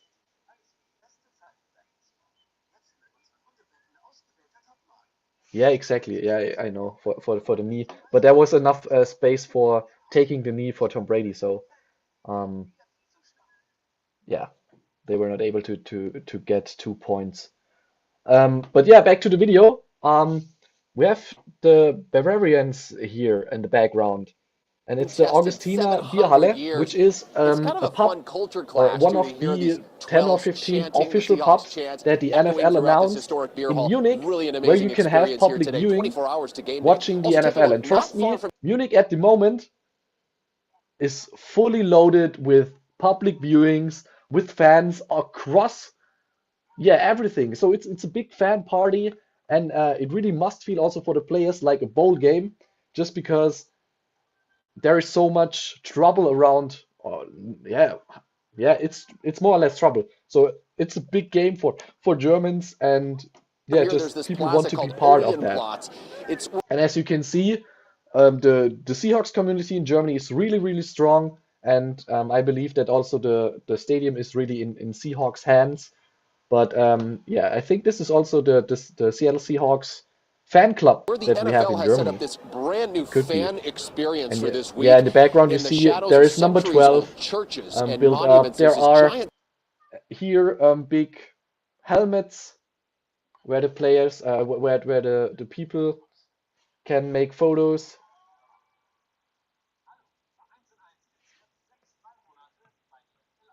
Yeah, okay, you cannot hear it. sized Yeah, helmets I on just display, explain it like that. each So representing a team in the NFL. there is a lot of things going on for the fans around the city, and they can make a couple of pictures, and it's just amazing. Yeah, it's just amazing what the NFL does um, with the global stuff. I think also in London it's like the same, that you can try out to to throw the football into nets or specific windows. And NFL, it's just and a a special great area, of course, set up for fan the Seahawks in experience Bucks across that Munich the fans that pay a that we visit here. have. We've seen a steady stream of fans visit this area from America and Germany and beyond. It is so cool. We came So out they here are last also night, interviewing here 12s everywhere. some fans. It was a lot of fun. It's a great opportunity for us fans to And see as them you play. can see, it's a lot of and not only Seahawks to fans have them in there. the States It and really is. get up early or get up late to watch them till the morning nights. It's a game for us fans here in Europe. And yeah, I'm kind of happy to see the Hawks play and watch the team and all the Let's kind see. of warming up here. So Growing it's club, fun to meet there along. is a helmet from every NFL team. As you can see, it's also here the Vikings. We have the Packers, the Giants. This could be the Raiders, or maybe the Saints. And yeah, this is 12th man. I thought it's because of Tom Brady. Oops. Yeah, they're interviewing here also the little kids that they are excited. And yeah, it's pretty cool what they are doing here in Munich. Probably you guys have also seen some videos of that. FC Bayern Munich is making also big, how to say it? They were, yeah. So these are Bayern Munich players. Also checking their hands with the Seattle Seahawks players. This was also in the training facility. Yeah.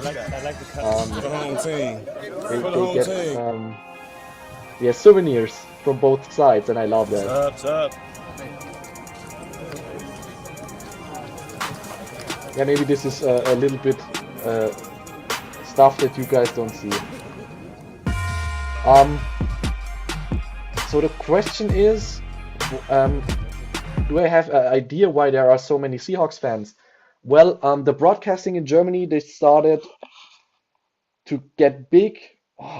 It's tough to say, but I think 2013 to 2015, where really the NFL was going to get big broadcasts in Germany and free TV. And in this time, the Seattle Seahawks were a really good team. We had the Legion of Boom. We had Marshawn Lynch, Beast Mode, who was polarizing the whole league.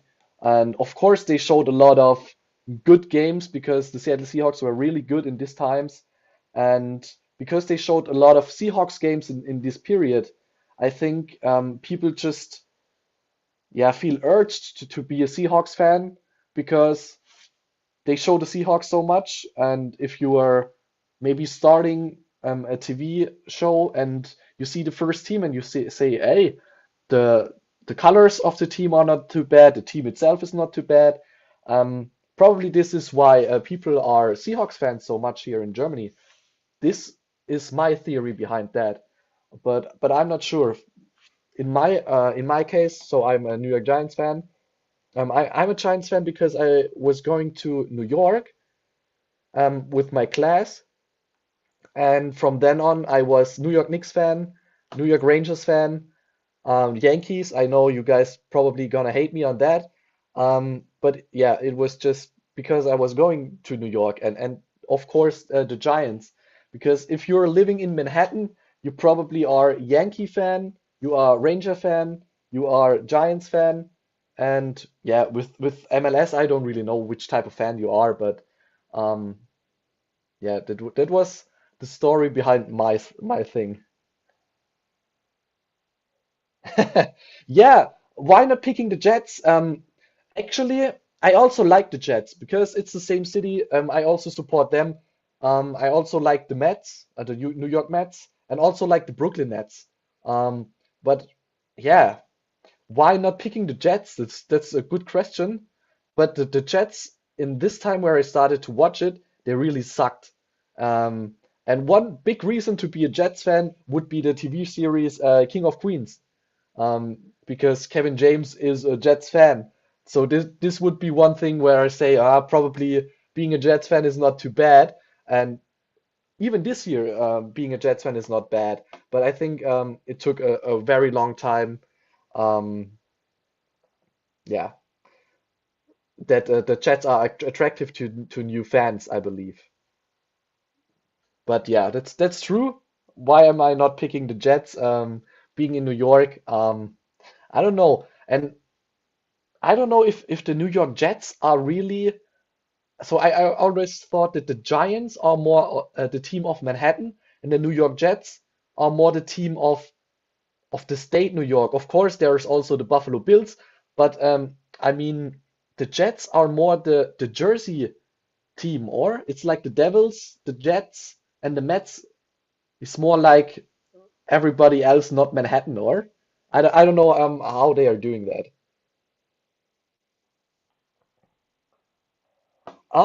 The Buccaneers, Catherine, the Buccaneers have also a big fan base. Um, but it's probably because of Tom Brady. Um, in Germany, I really have to say that the two biggest fan bases are the New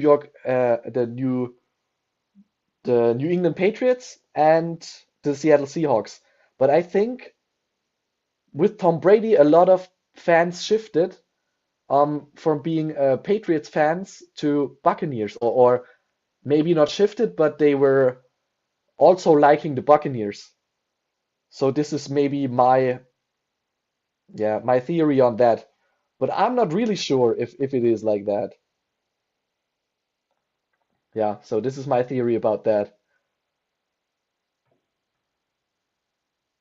But yeah, maybe we are watching here a little bit more of that. So the Seattle Seahawks trying to play a little bit of soccer. Oh God, that looks a bit not really like soccer players, but they're getting paid for playing football, so I don't really love this. But as you can see, it's also very interesting for the Bayern Munich players to see how they train, how they have fun here together. Because I saw a lot of videos where they play music, having fun, making the training, and yeah, I don't know. I think it's not normal for them to have this much trouble around the game.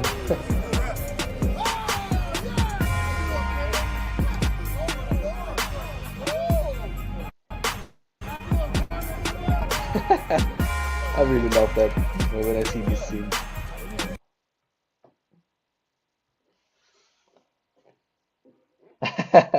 999 Patriots are better. Yeah, of course. I think that a lot of people are still Patriots fans, and I have also two friends of mine. They are really, really Patriots fans, and I have to say, on the last play where the Seahawks played the Patriots, and the Seahawks made a terrible mistake, and Malcolm Butler coming up with the interception on this Super Bowl, I was also cheering for the Patriots. Um, yeah, why? Because I don't really like the Seahawks because they have a big fan base here. As a Titans fan, I don't even need to ask where we're the one last seed and nobody cares in the States. Yeah, but the thing is, the Titans are a small market, and I don't know if that impacts something like that. Of course, for example, the Green Bay Packers, they are also a small market, but they have a huge fan base also in Germany. But I don't know really why it is. So they were also big in this time, and probably they were able to pick up another couple of fans because they got a lot of broadcasting time here in Germany. But the Titans actually they do not really get a lot of broadcasting time. So yeah, it's tough for the smaller markets. If they play attractive football,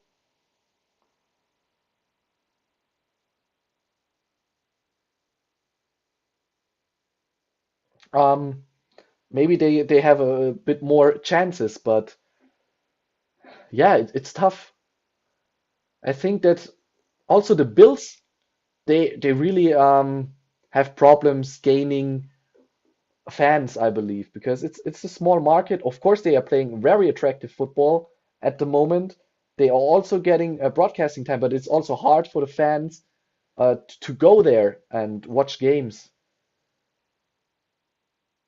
And Seattle, okay, I don't know if if Seattle is even better to visit than probably Tampa Bay, but yeah. Ah, okay. Is the Titans a new franchise? Or how new are they? Probably a new one. So I mean the Texans it is I believe the youngest with 2002, 2003. Um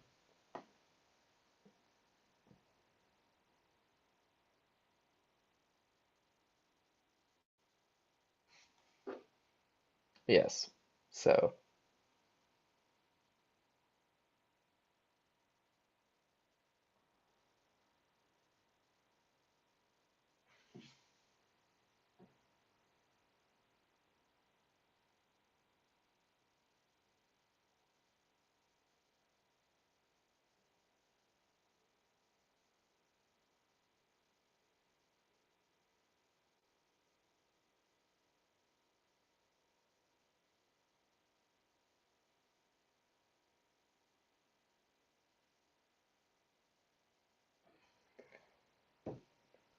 the Oilers moved to Tennessee from Houston and then the Texans got okay.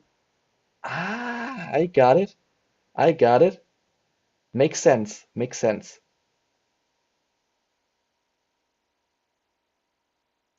Yeah, but why are the Houston Texans are named Houston Texans then and not Houston Oilers? Because what? Because the franchise is now Tennessee? But yeah, I don't know how people are trying to move a franchise from Texas, which is a state who are having a lot of fans, so a lot of passionate football fans, and then going to Tennessee. I mean, did they see a bigger market there, or was the Dallas Cowboys the star of the Dallas Cowboys? Was it too big? That would be interesting. But meanwhile, we are starting at the second half kickoff. Tampa Bay Buccaneers.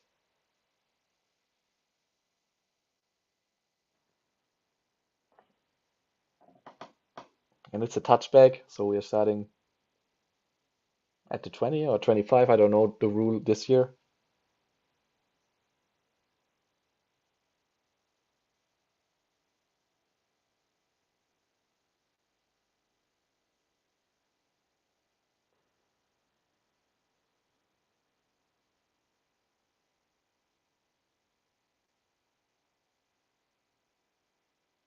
Okay, Geno Smith and the Seattle Seahawks starting at their 25. Geno Smith getting the ball, passing it out to his tight end, and he makes the first down, going down at their own 38-yard line.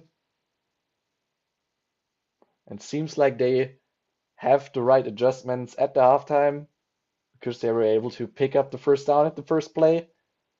And let's see if they can start to run their offense a little bit faster.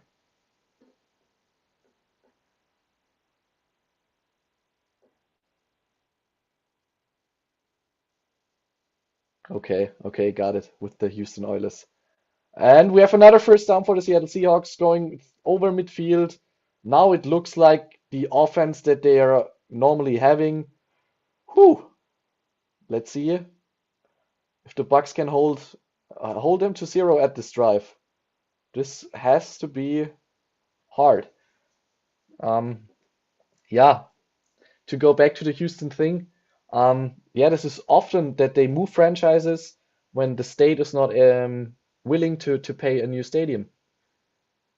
And I do not really know why a lot of tax money is getting involved in these stadiums in the US. This is something that I really don't. Yeah, I see it critical. Yeah. So is it so beneficial for the area that the owners get a stadium that is to like 75% tax paid? So it's hard. But Seattle has a really good drive, another first down. They are at the 24, at the 24 of the Tampa Bay Buccaneers. Now it's going to roll. DK Metcalf is pissed about something, about the ref said or something. And then GENO Smith keeping the ball. Ooh, gets smashed, but he picks up 2.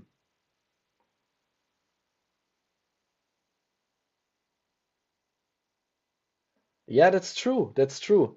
Um, I think that I say the mediocre citizen about the US is not really, they don't really like it because I wouldn't either.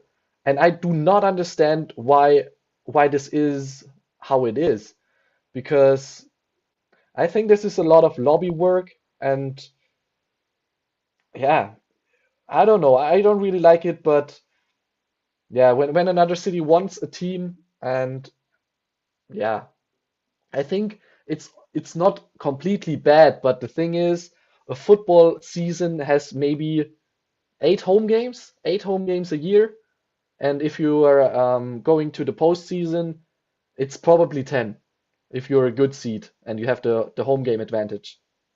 Then you have 10 games, and then you build stadiums for like 3 billion? Is it billion for you? 3 billion US dollars, and this is just too much. How much are the people willing to pay for the tickets? So you cannot make ticket prices above 200 US dollars a game on average, or so this is really hard. And we have the 4th and 9. Seattle Seahawks had a couple of first downs, but we're not able to convert it to another first down in the red zone, which means we have a field goal coming up. We have a field goal coming up. Pretty hard. Good drive, but now just ending up with the field goal. Let's see if they can make it.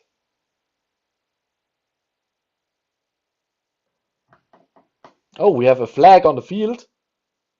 A late flag. This is a major flag.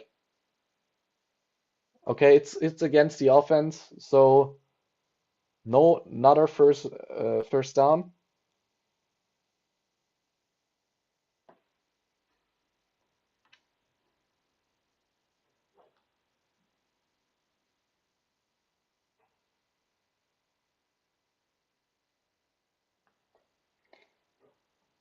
This is crazy. I had really thought that they are going to get to the touchdown because that was a very, very good drive in the beginning. But then the defense hold it up. Now we have a 55-yard field goal attempt with the penalty. And this is not an everyday maker, but he nails it. And it's the first point for this first points for the Seattle Seahawks, which makes the stand 3-14. Beginning of the third quarter.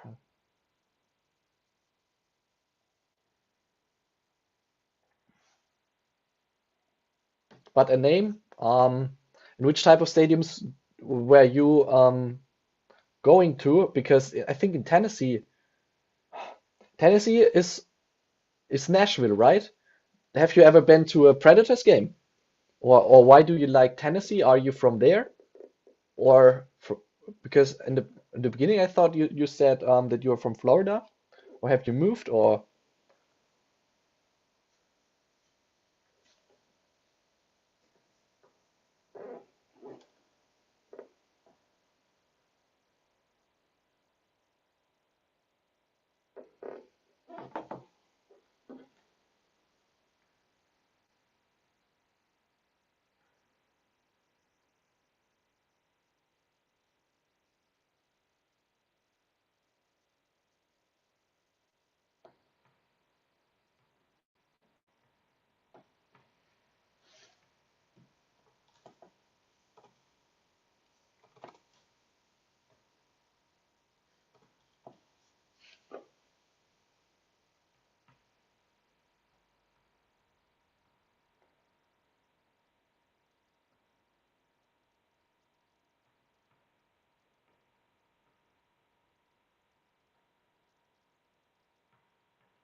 okay, you are born in Tennessee, grew up in Florida.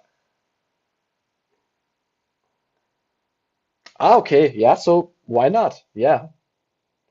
Okay, but then you are also a fan of the Nashville Predators, or? And I don't know, does Tennessee have a American MLS MLB team? Because I don't know if they do have it. I don't know. Yeah, and I have to say in college football, somehow I really like the Florida Gators. I don't know why, because yeah, normally I'm a New York guy. I love the New York scene, but for me, the Florida Gators somehow are my favorite team in college football, as well as the Oregon Ducks, because I really love the colors of the Ducks. And I have also a Oregon Ducks video coming up probably this week. Um, yeah, where we are watching the facility, the training facility of the Oregon Ducks, and I was so impressed. I was so impressed. This is a little bit spoiler that I have for you guys. Ah, okay, okay, you like them, but you don't follow. Yeah, okay, I understand. I also, when I was in New York, I also met a guy. He was from San Francisco, I believe, and he was more like the museum guy. And then I thought, which type of sport do you like? And then he said he's more into hockey. And then I said, oh, okay, not bad. But he's also just liking hockey, but is more like into the museums and stuff. Um, and is not really following another thing. But yeah, why not? So, I mean, your time is really, really important, and why spending time on things you don't like? So that absolutely makes sense to me. But yeah, I think football is really something in the US that you must love, or this is really like the number one sport in the country.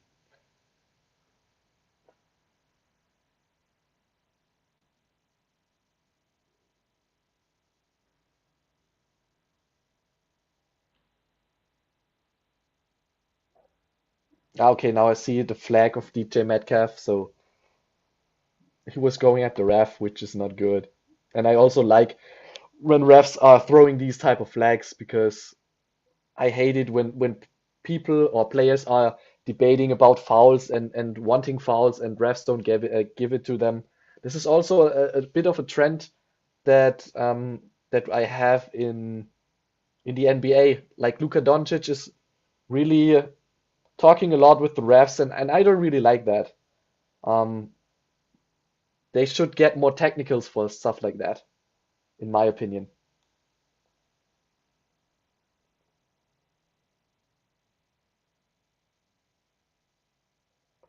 So with second and seven, Tampa Bay Buccaneers are rolling.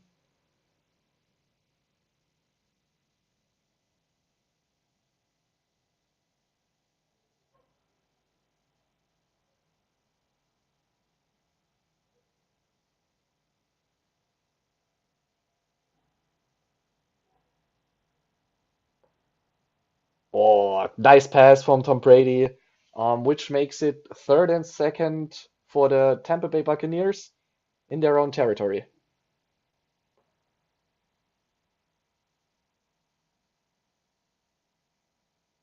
Okay, you think you have enough flags as... Yeah, I think in American football it really is that people are not debating about stuff like that, and they are really getting like the unsportsmanlike or the technical, yeah. But in NBA, I see a trend that I don't like. But yeah. Okay, we have the Buccaneers making the first down. Looks like a solid drive to Julio Jones with the catch for 3 yards, just enough to make the first down. And we are near midfield at the own 40.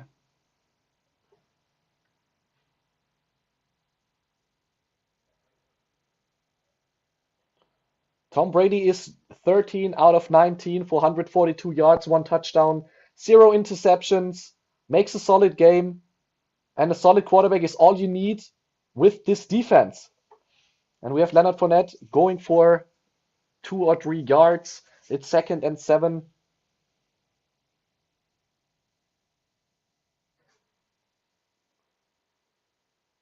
Now it's 2nd and 8.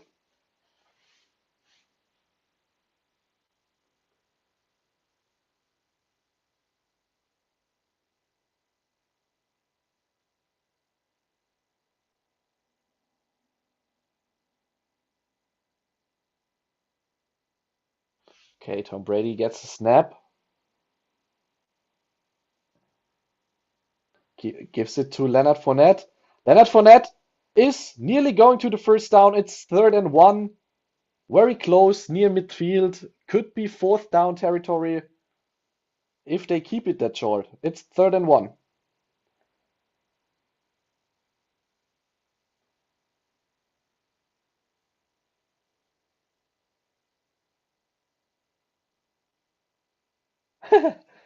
Really? For the Titans, do they also have a new stadium?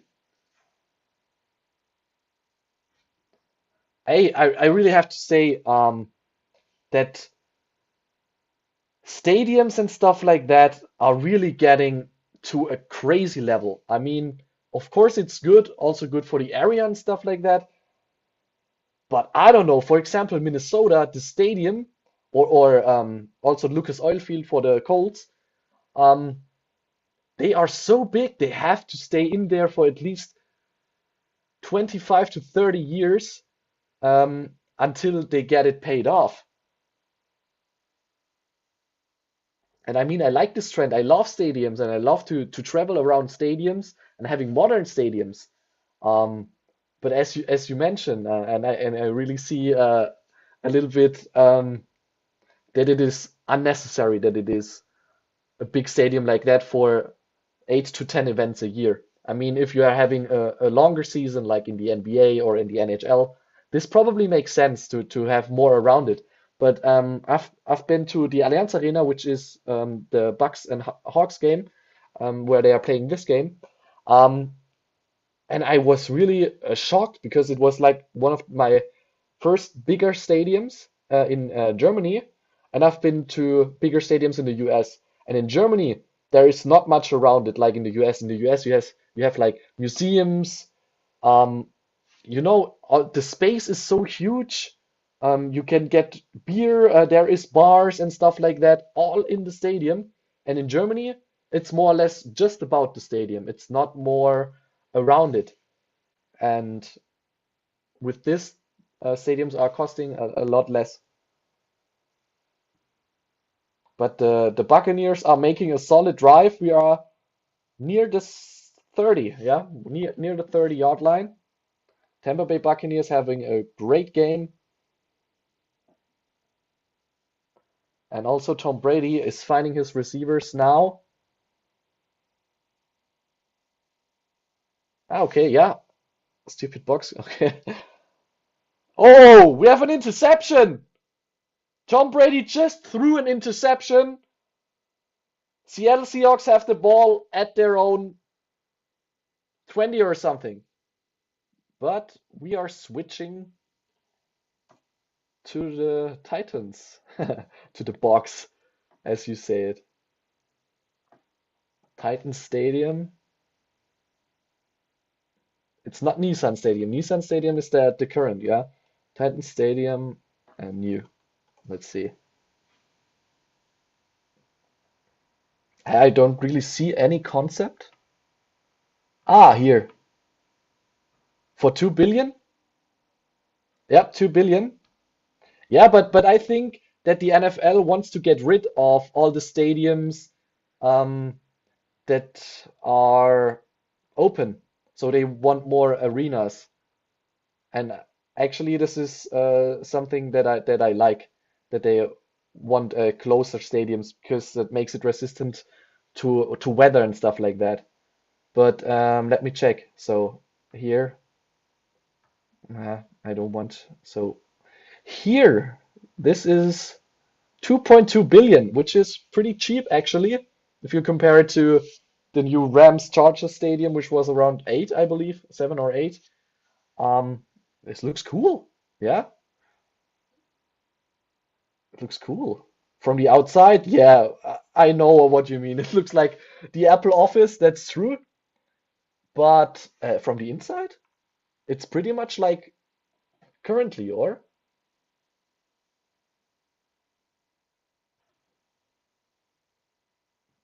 So I really like that stadium, to be honest. Of course, it's not like the traditional stadium anymore. But as mentioned, I think the NFL wants to go away from this. Yeah, but I'm totally with you. The outside is crazy. But how does downtown look like? So is it good for the city? So matches it to the city and how the city looks like. And in this case, it makes sense.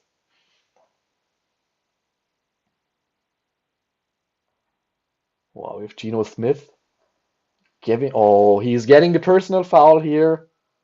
Unnecessary roughness, I believe, is the flag. And the Seattle Seahawks are going very fast to their own 25 after the interception from Tom Brady.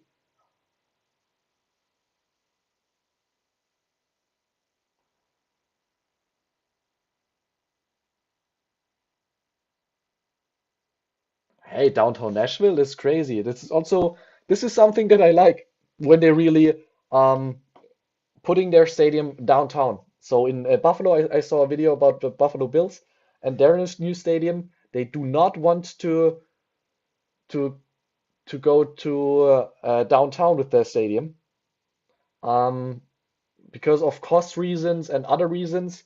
Um, but in downtown, why not? Yeah, it's great access for everybody.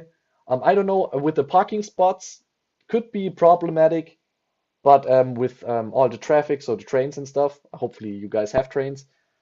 This is not bad. But I have to go to the toilet for a second. Sorry.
So now I'm back.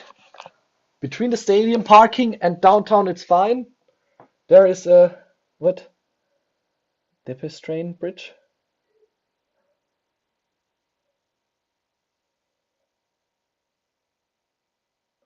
Ah, yeah, yeah. Ah, okay, okay. So the old stadium is still also in downtown. So the Nissan Stadium. Hey, but probably, probably I go there in the next couple of years. Because my cousin wants to go to Nashville because she likes country music and stuff like that. And she always asking, "Hey, when are you going next time to the US? And would you like to come with me?" And I want to go to Nashville. And I said, "Yeah, probably Nashville is a good location because we have the Tennessee Titans there and the Predators. Um, just because, yeah, I'm more of a guy. If I go to another country, especially in the US, I want to watch sports as much as I can because it's more or less my hobby to watch sports and." Yeah, to combine it with a holiday just is a must be, yeah. So probably I see that and maybe the new stadium, but I don't think that they are going to build it in the next 2, 3, 4 years. I think it's more like 2026, 2027, or when they are finishing their plans and the building and stuff like that.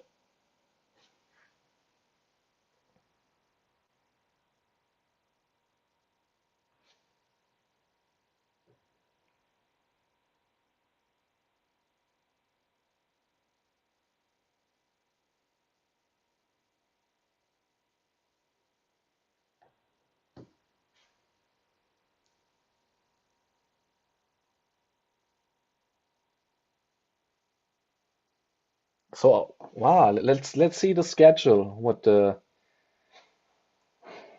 game day today looks like. NFL game day today.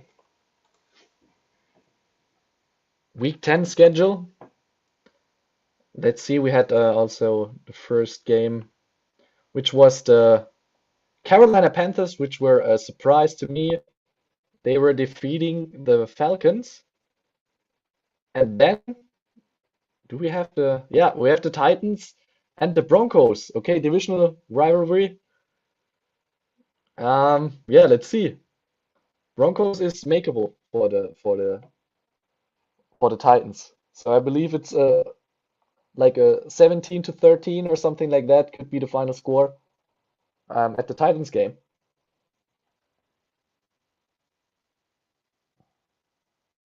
I just see that the German broadcasters show that they are tossing t-shirts around.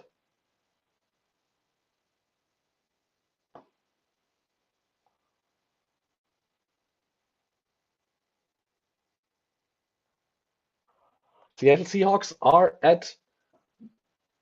in the red zone. They are in the red zone, 2nd and 6. Geno Smith gets the ball, finds Walker. Walker struggles to keep on the feet, but picks up 3. So it's 3rd and 3 for the Seattle Seahawks.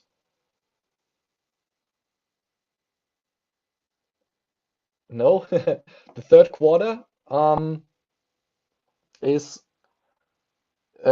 3 minutes, 24 seconds to go in the third. So we are close to the fourth quarter.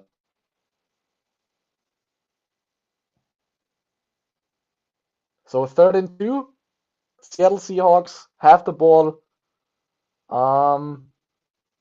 Another pitch to Walker. He goes through the middle and picks up the first down. It's 1st and goal.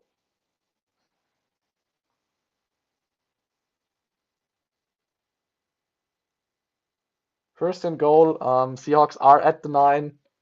Seems like that they are pretty much going in. They have a solid drive. Geno Smith to DJ Metcalf. DJ Metcalf goes for the one-hander, but is not able to hold it, which makes it 2nd and goal. Catherine, did you fall asleep or what?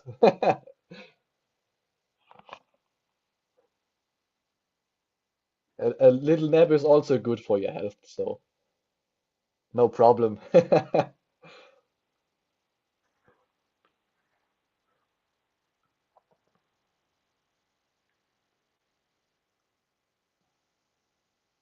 Okay, second and goal. Geno Smith trying to keeps it.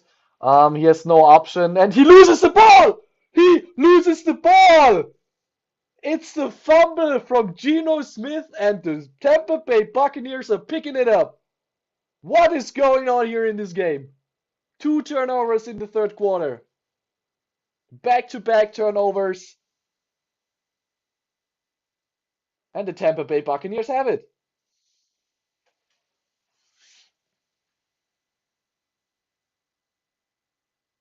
No, the ball was out. It looked like the ball was out before he was down.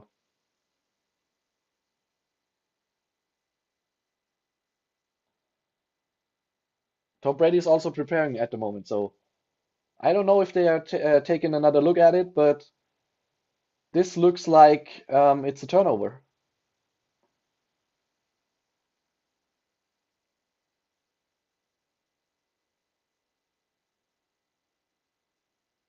Yeah, I think also that it was out.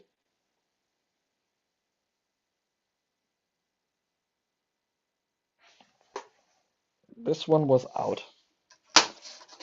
Ah, trying to grab some water. I love the bench reaction from Tom Brady. Nice. So he knows his mistake doesn't get paid back. So this is why he likes it. And now he's back to trash talking Woolen. Woolen.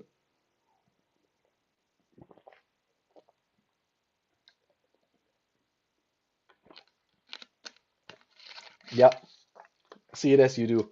First thing, I was also not sure, but in the replay, was sure that it was out.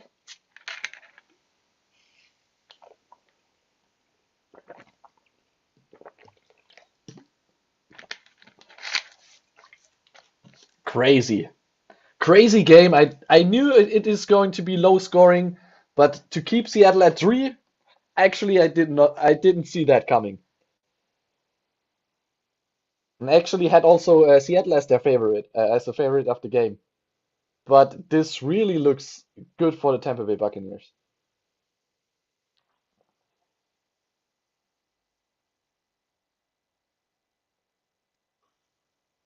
What a really interesting thing for me to know is what are you guys eating during the game day? Are you really like this is so my typical cinema that I have in my head that you guys are also in the barbecue, you're chilling together with friends or neighbors, and then watching your team playing.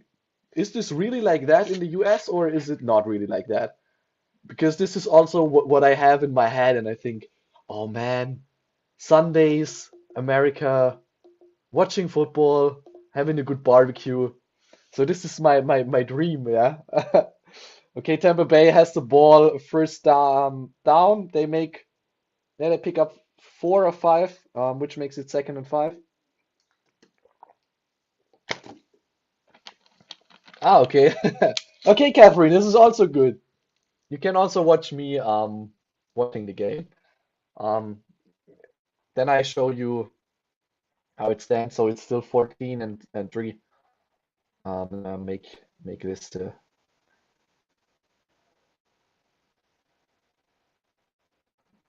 so where are we?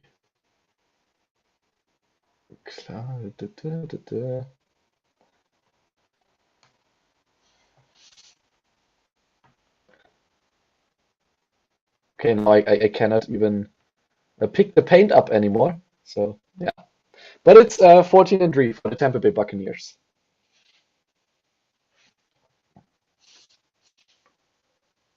Toquitos. Was ist Toquitos? What's this? Is this something to eat?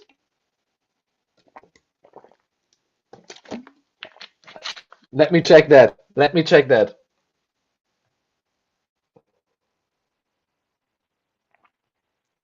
Toquitos.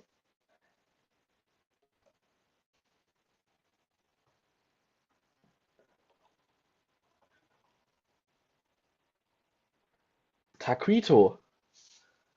Whoa, okay. Damn, that looks delicious. A taquito. And where do you eat that? Is this a state-specific food or is this Mexican? Ah, no, okay, here it says it's Mexican food dish. Yo, that looks great. And I also love the the American Mexican um kitchen, yeah? They have so good food. Oh my. Tampa Bay going through midfield. We have a big run from number 29. It looks solid. It looks really solid. Rashad White giving a big stiff arm to number 6 to pick up another couple of yards.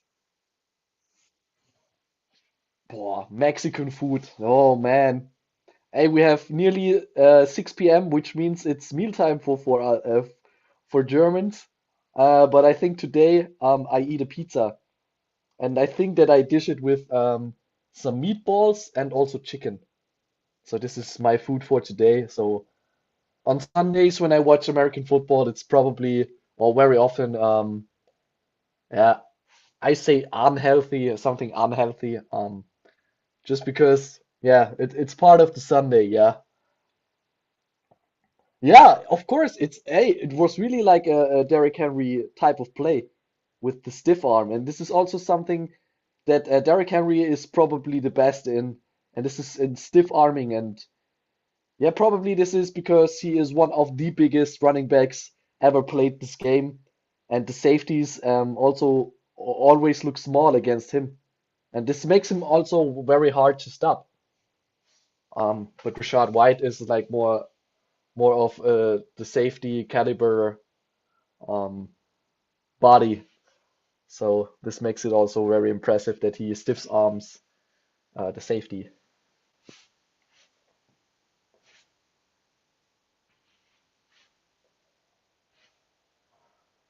Oh my.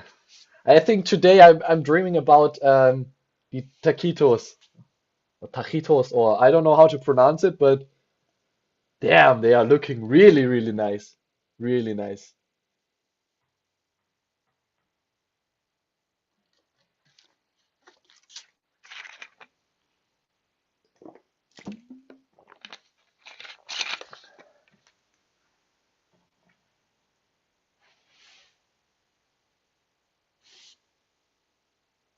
So let's see. What are you guys thinking? Are the Seattle Seahawks turning this game around, or is it a win for the Tampa Bay Buccaneers? So the third quarter is done. We have just one more quarter to go, and it's 14-3. Tampa Bay has the ball, um, and they are looking very good because they are across midfield, and yeah, probably are going to score on this drive.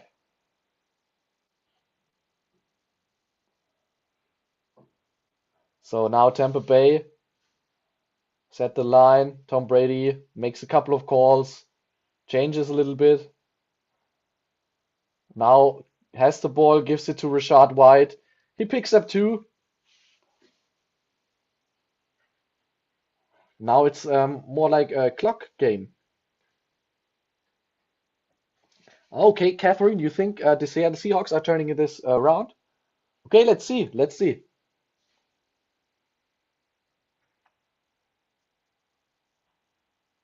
I think that Tampa Bay is really now trying to play the clock. They are running now yeah, a couple of times just to keep the clock running. Oh no, Tom Brady keeps it. Tom Brady goes deep and finds his target, number 88, Otten, for the catch, and it picks up like 20, 25 yards. And they are in the red zone. Was a nice throw by Tom Brady. And I thought that they are going and play with the time.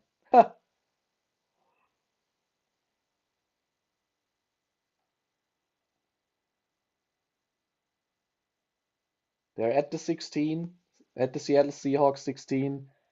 Another gift to the Rashad White, but he is not able to pick anything up.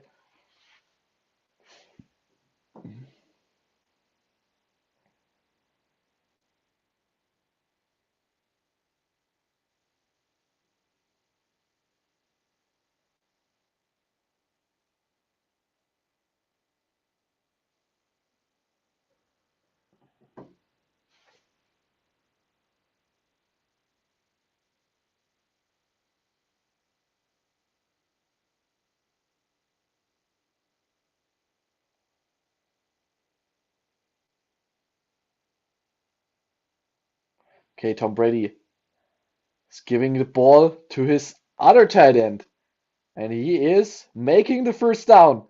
And I see in the stands the Seattle Seahawks fans are shaking their heads. They cannot believe that the Seahawks are not able to get anything done at the moment. But yeah, let's see. One turnover, and then they score a touchdown. They are back in the game. 3rd and 1 for the Buccaneers.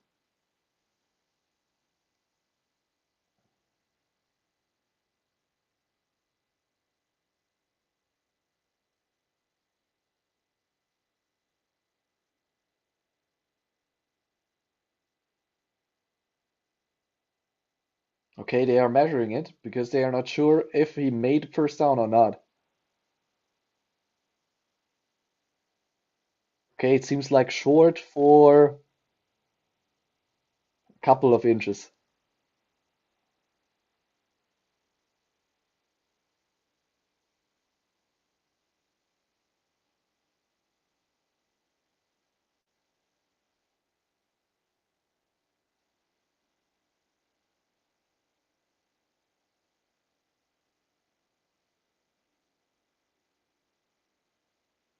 I don't know. I have the feeling that the Buccaneers are ending up with a touchdown here on this drive.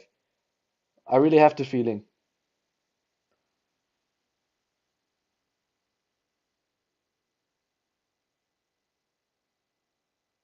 And if they end up with a touchdown, it's a three-score game. Then it's going to be hard. So Rashad White is able to pick up the inches and 2 more yards, which makes it 3 yards to the end zone and 4 tries to go in.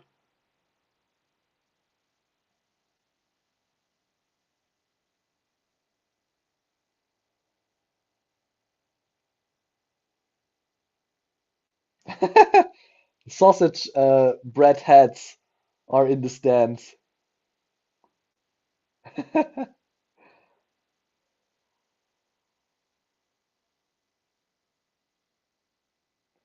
Okay, Rashad Wright gets another one. Yeah, I think you don't think that it is over, okay? Yeah, I mean it's American football, of course. The game is just over when the ref says it's over or the clock says 0-0. Um,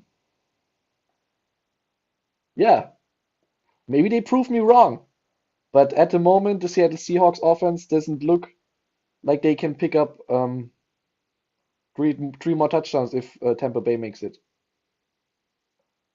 But yeah, everything's possible. That's true. So Tom Brady goes for the touchdown. Chris Godwin catches it, and we have the 3rd touchdown of the day. And the 3rd for the Tampa Bay Buccaneers. It's 20-3, and yeah, very good game from Tom Brady. Stands are loving it, and I make a sound a little bit on because I want to hear.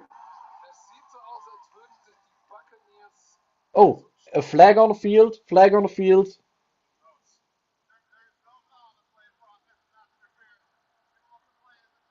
Okay, result. Ref says result of the play is the touchdown. So Tampa Bay is going or is extending the lead 20-3.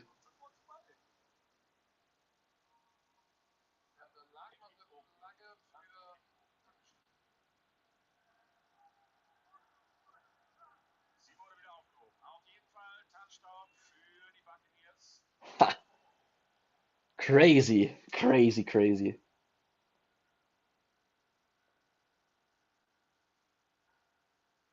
Now we go for the PAT. PAT looks good.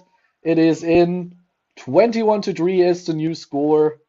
Chris Godwin was the catcher of the touchdown, and Tom Brady made his second touchdown throw, and the second touchdown of the Bucks of the day was from Leonard Fournette, so it was a running touchdown.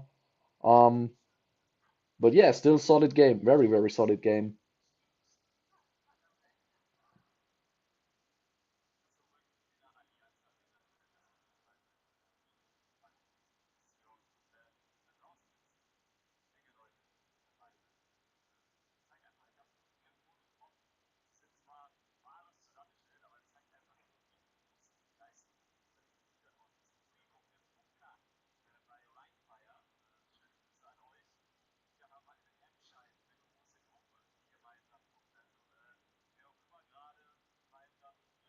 I love it. The German broadcasters, they always show the photos of fans watching the game, and then you have a little bit more insights of how they are watching the game. So it's very often that they are chilling on the couch together with a couple of other people, and yeah, it's just amazing.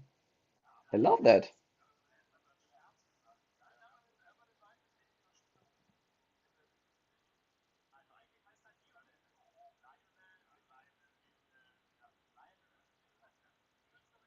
So I'm pretty excited if the Seahawks are coming back, or they have to do a touchdown here now to put some pressure on the Tampa Bay Buccaneers.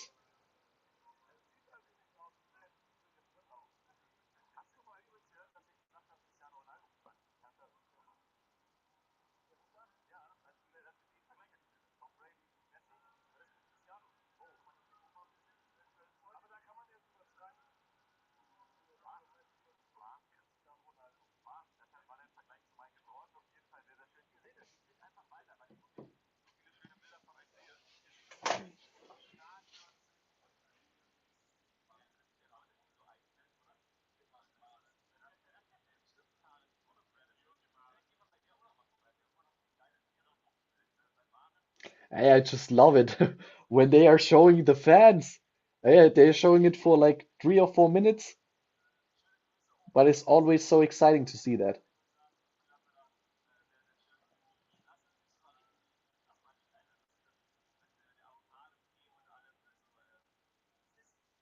Hey, is it also common in the US that they are building food stadiums? So they have food stadiums with finger food. It's like chips and other stuff. Seahawks returning it to their own 23-yard line. Doesn't really seem like they are picking up a lot.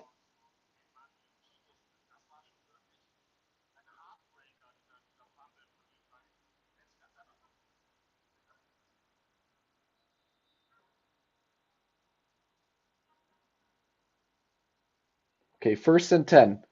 On this drive, they have to score the touchdown. They are at their own 23-yard line. Geno Smith getting the ball. He has PJ Walker in the backfield.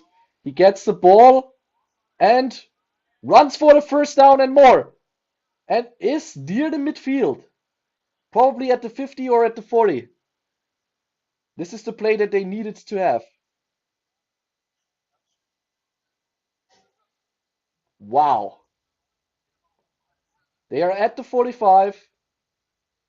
Geno Smith getting the ball. Nope, is not finding any receiver, just throwing it away. But there is a flag.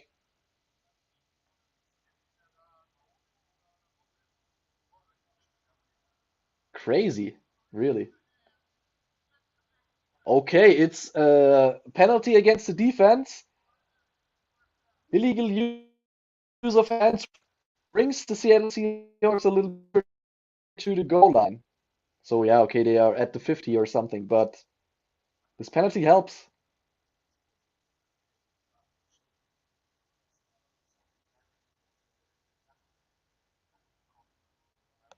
Okay, probably it's really not over.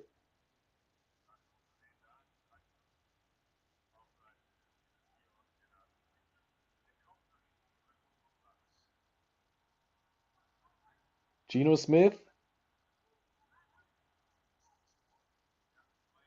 is now getting the ball from the center. Has time, finds PJ Walker. He's going for another first down and picks up another 13 yards. 10 minutes to go. Good drive from the Seattle Seahawks at the moment.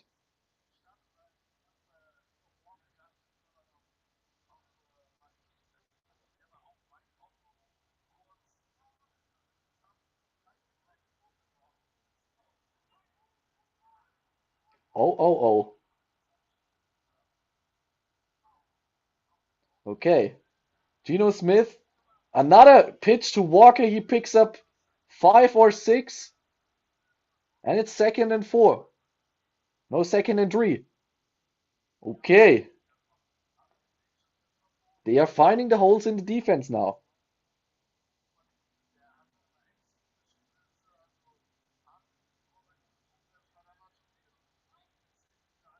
Crazy.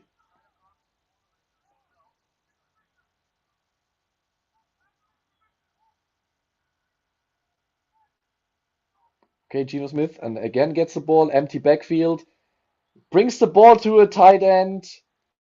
He makes another down. They are near the 20.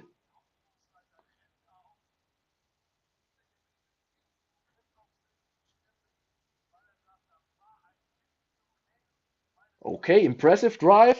Probably the best drive that the Seattle Seahawks have or had in this game. So at the 21, Geno Smith gets the ball, empty backfield, good blocking. He fires the ball out, and it's a touchdown for Seattle. Tyler Lockett with the grab, and the new score 9-21. Okay. They are going for 2. Geno Smith says they are going for 2. Okay. Yeah, that was a good route by Tyler Lockett. He gets the ball and secures it in the end zone. Wow. Impressive drive. And now they are going for 2. They are going for 2. I think they're making an RPO to the right side.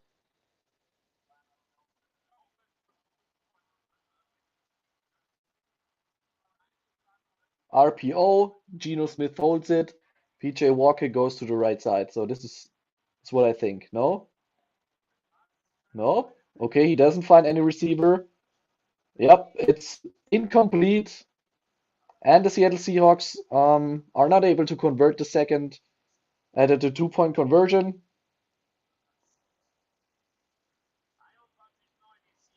Now it's going to get interesting in the next 8 minutes and 20 seconds because the Seattle Seahawks now need a stop, a fast stop, 3 and out. Oh, German announcers. So you mean the moderators of the broadcast and the commentators? Um, it's hard. It's hard. It depends on how you measure it. In terms of entertainment, I believe the German broadcasters are good, especially Coach Patrick Isume, and Bjorn Werner. I love this combination. But in terms of how to say it, it's different. It's a very different type of announcer. So I often watch Red Zone more or more likely the American announcers because they are more, I say professional, but I don't know if it's the right word. They are more keeping it like entertaining. They have a very young audience here in Germany. There are not that many people above 40, I believe, watching American football. So it's the main audience I believe is between I say 19-32. And for that, they are making it really good. For the hardcore fans, American announcers are probably better than the German announcers. But yeah, it's hard. It's hard. What do I think about them? I like the work that they are doing. Without them, Germany would not have this big market. Um, of course, you can do things better, but these two that I mentioned, they are really good. Bjorn Werner is a former player, and he was a round one pick. But the other ones, mm, mm, they are not so good in my opinion. But yeah, it depends. If you are asking another German, they probably say, "Hey, everybody's good," or they two that I mentioned, they don't like them. So it depends on the type of style that you like to watch. Yeah, I hope I answered your question with that, but it's a tough one because yeah, it really depends on what you measure. Okay, we have the kickoff. Okay, good kickoff. Oh, the Buccaneers are returning it, but they are going down at the 21, 22.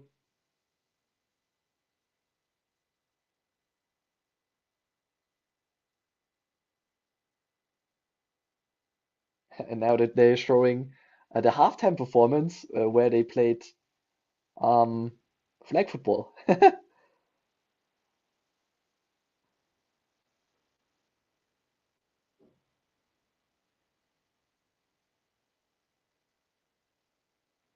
So 8 minutes 14 seconds. Tampa Bay has the ball. Seattle Seahawks need to stop them to have a chance to another score. And they do with the first play. Rashid White is not able to pick anything up.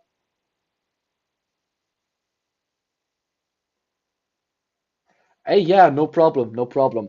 Um, there are also broadcasters or announcers from the zone, and the zone announcers, they are, in my opinion, a bit better, a bit more professional than the ones in the free TV. But A, they are doing a good job because the audience is getting bigger and bigger, and American football is now broadcasted in one of the top 7 TV centers, I would say, in Germany, and especially for the age group of 19 to 34, the biggest center.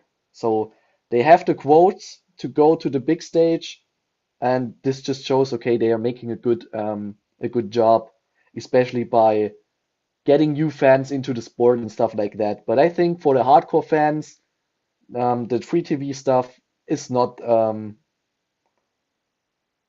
yeah, it's not something that they really like.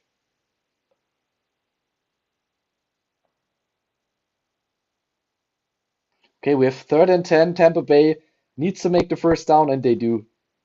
And they do. That was a big chance for Seattle to stop them. But Tom Brady gets the ball to the left side, and Tampa Bay is picking it up.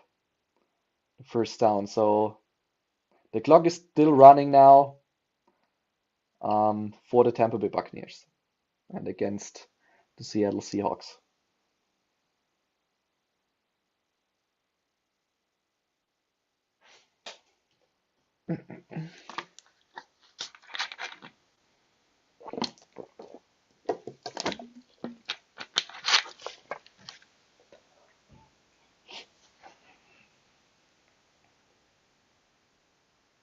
What is now? Oh, we have, I think, an injury break or turf break.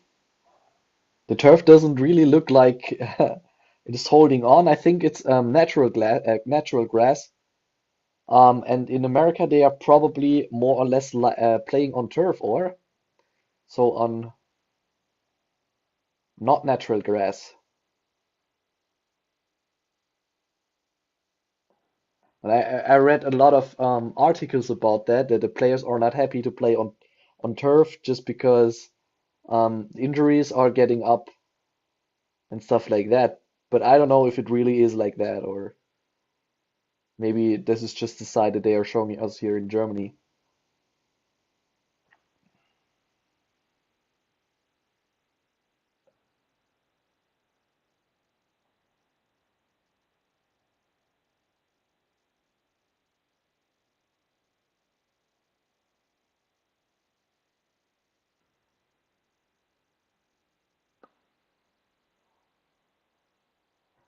I don't know what's going on at the moment, because I cannot hear what the announcers say, but we have a break in the game. I don't know if it's an injury break or a turf break.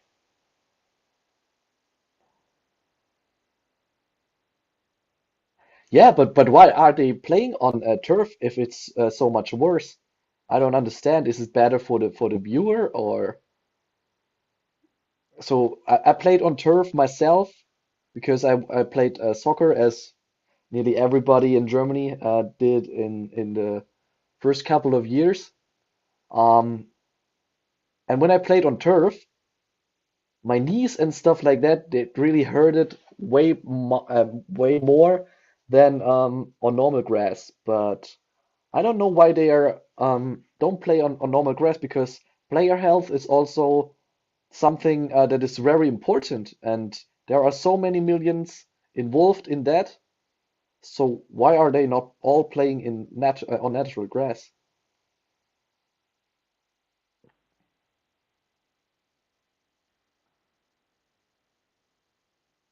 Okay, Tom Brady gets the ball to White, I believe. He picks up two, and they are trying to make the clock run.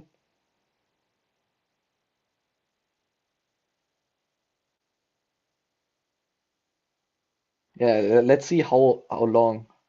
It's cheaper to maintain, and with all the in. Okay, yeah, okay, and this it's cheaper to maintain. Yeah, of course. But it's just the grass. And what is cheaper to have? Whoa, we have an interception of the Seattle Seahawks. We have the turnover they needed. And now they can, oh my God, now they can come back to the game. Whoa. Um, crazy, crazy. Yeah, but what I wanted to say, of course, it's maybe cheaper to maintain the grass, but would be interesting to have the different side, injured player because of the turf and the costs that they are having for the players that they are not playing. I think that that is very high, or higher than having natural grass than turf, because I believe one grass or a football field of grass is probably like 100,000, and if you compare it with the cap salary, which is probably 200 million or something like that for each year, um, I think it's way cheaper to buy natural grass for each game, these eight home games a year, than having injured players. So this is my thought. Maybe it's not, and probably it's more more costly than I believe. But yeah, this is what you have to calculate. Okay, 2nd and 10. Geno Smith finds his receiver, and he is picking up 6 yards. We have 3rd and 4 in Tampa Bay Buccaneers territory. Crazy. The Seattle Seahawks probably can turn this around. I don't believe it. Okay, Geno Smith having the ball. Having the ball going deep. Whew. 4th and 4. Tight end or receiver was not able to pick it up. It's 4th down territory, yeah. And they have to make a touchdown here. So they are going for it. They are going for it.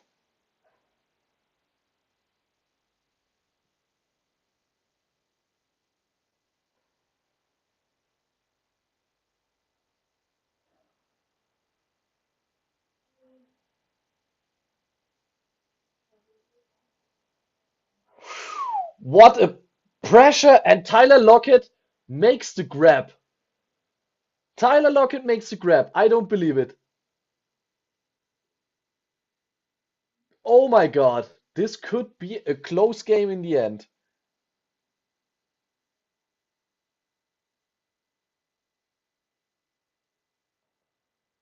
The momentum shifted.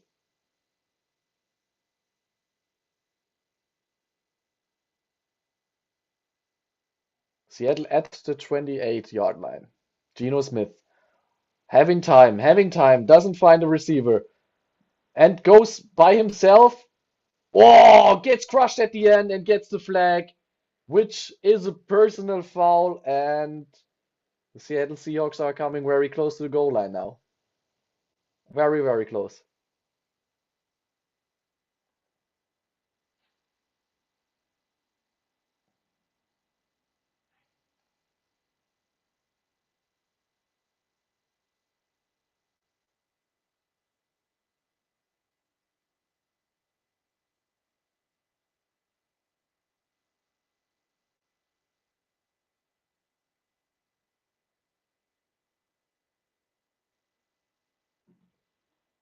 Oh my God.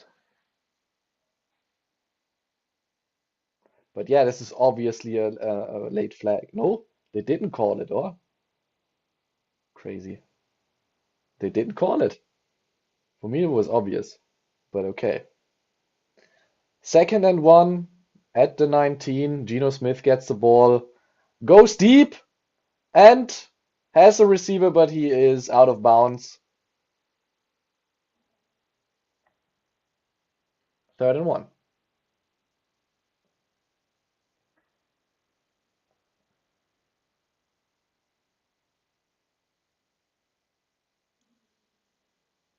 Yeah, he was out of bounds, so no debate about that.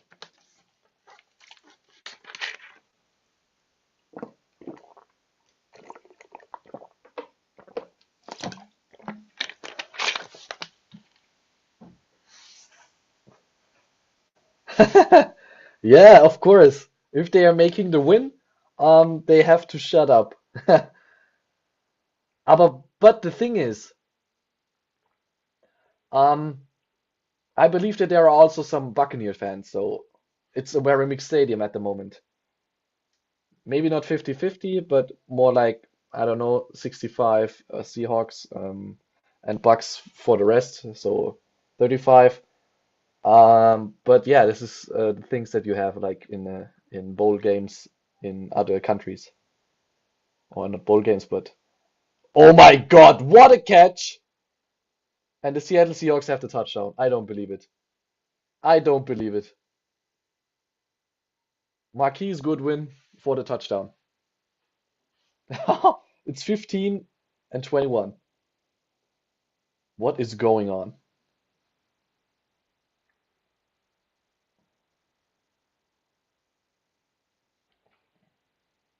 And now they're kicking it for the PAT, which makes it 16 and 21.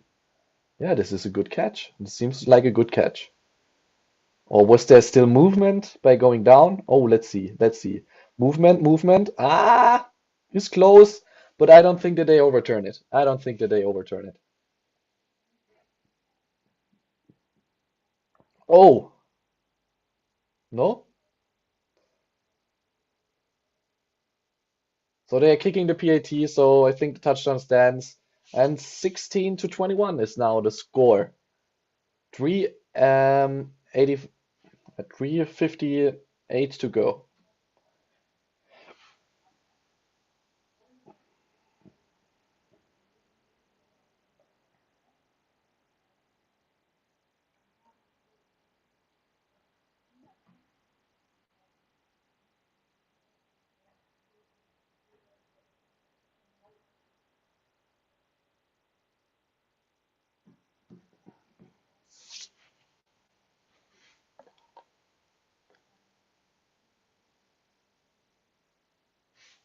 Oh my God, this is going to be a final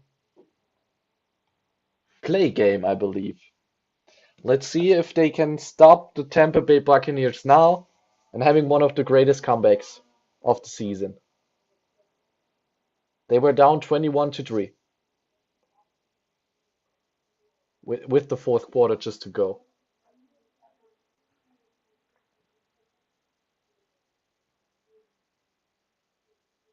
This is crazy.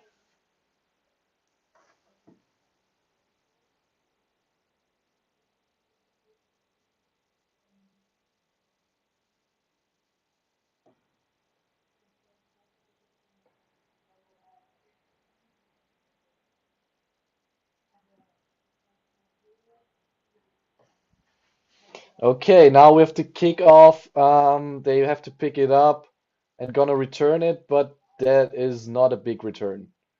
Ball is at the 17.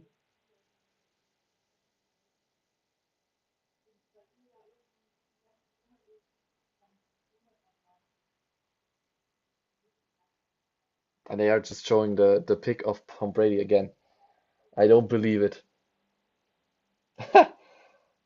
But hey, it makes the game itself more interesting, and it's also good for the visitors in the stadium. So they have a thriller. They wanted a thriller and they get a thriller.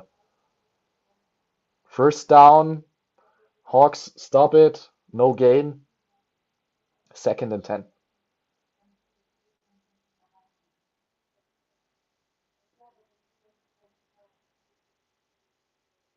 This is gonna be insane.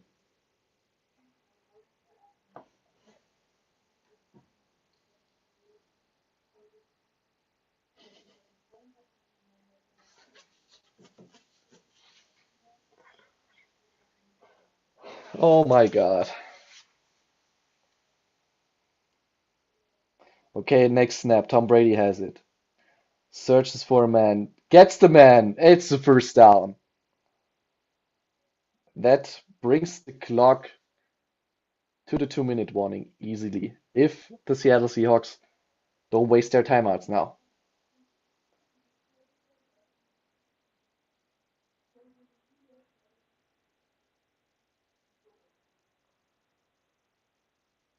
Good catch, good one. Okay, and Seattle doesn't seem to make any to take any timeouts. So Tom Brady gets another snap. As the backfield is going to the running back, he picks up 3 yards, maybe 4. It's 2nd and 7. And the Seattle Seahawks are starting to take timeouts. Tampa Bay actually needs 1, maybe 2 more first downs, and the game is over. And don't turn it over, yeah. Yeah, that's true. It was not the greatest game, that's true. But I hope that a lot of fans have seen other NFL games before, so I hope. But I truly believe that, so they know that the NFL has good games and probably maybe some more defense oriented, which is that category that we actually see at the moment. And we have another first down for the Tampa Bay Buccaneers. Rashad White goes through the middle, great blocking by the offensive line, and now it's getting tough for Seattle. I mean, they have 2 more timeouts, they have the 2-minute warning, but then Tampa can bring the clock down to 1:20, I believe, if they're able to stop it 3 times, to stop them 3 times.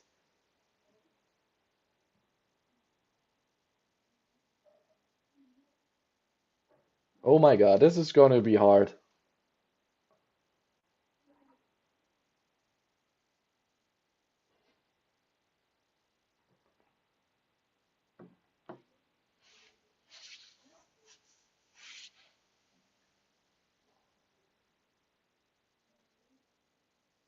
Yeah, Rashad White is really making the game for the Tampa Bay Buccaneers.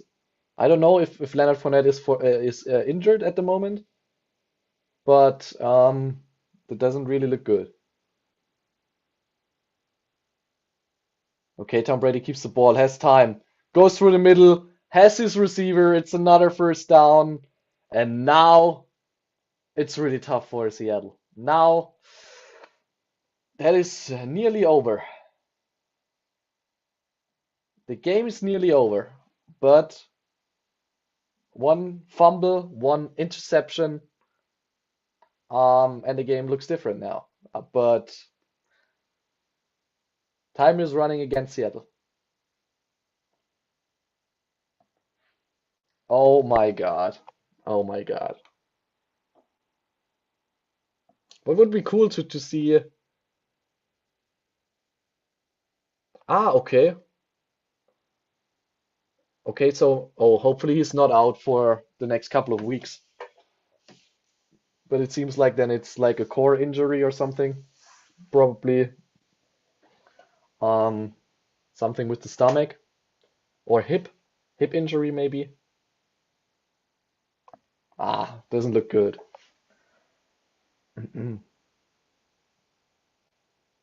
But then let me see. Tampa would go 5-5 and Seattle 6-4. Hey, then Tampa is back in the race. And I think even with the 4-5 record, they are still in the playoffs. So in the wild card, I believe. So they have all chances open by themselves. And with the win today, they can increase all of that hope. So let's see. And then another game's coming up for me important. New York Giants playing the Texans. Could be close. Hopefully not. Hopefully the Giants are able to win this one. Then Miami is playing very good football in the last couple of games. They have back Tua Tagovailoa and a great offense. They are playing the Cleveland Browns. They are 3-5. And also the Titans playing the Broncos. And I have some hope that the Colts are coming back, but this year they are not really good. Hey, that's true. Both Southern divisions are not great. That's true. I don't know why. Actually, I thought that the Southern division could be one of the best divisions this year, and I didn't thought that, for example, the NFC East with the Giants, with the Eagles, with the Cowboys, and the Redskins. They are not Commanders. Sorry, the Commanders. I didn't even thought that they are going to be this great. And yeah, the game is nearly over. Yeah. Tampa Bay has the first down, and the game is over.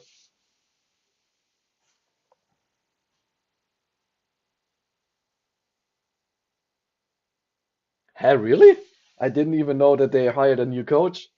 But I don't like the pickup of Matt Ryan, to be honest.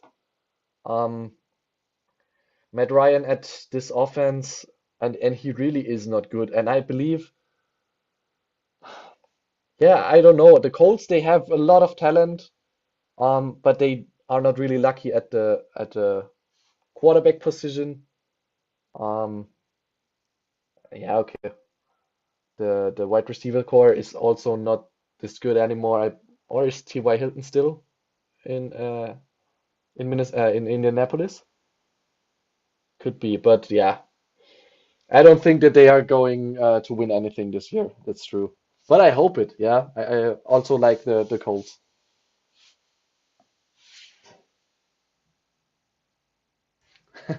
Yeah, okay. Yeah, the game is over. Yeah, so I close this one. Um, this looks like the game is over. The first German bowl game, as I say it, but just the NFL game, goes to the Tampa Bay Buccaneers and Tom Brady. He wins the away game against the Seattle Seahawks. Was a solid performance, not a great one. He had it slippery. for the interception, and then another interception in the next drive, I believe. Yeah. So that was it from my side. I hope you guys enjoyed it, the live stream. Probably I do a couple of more live streams in the next, days. But that is it from today. Thanks for everybody participating, also for the commentary section. And yeah, thanks to everybody. See you hopefully next time. Make sure to hit the like and subscribe button. And yeah, that's it. Goodbye.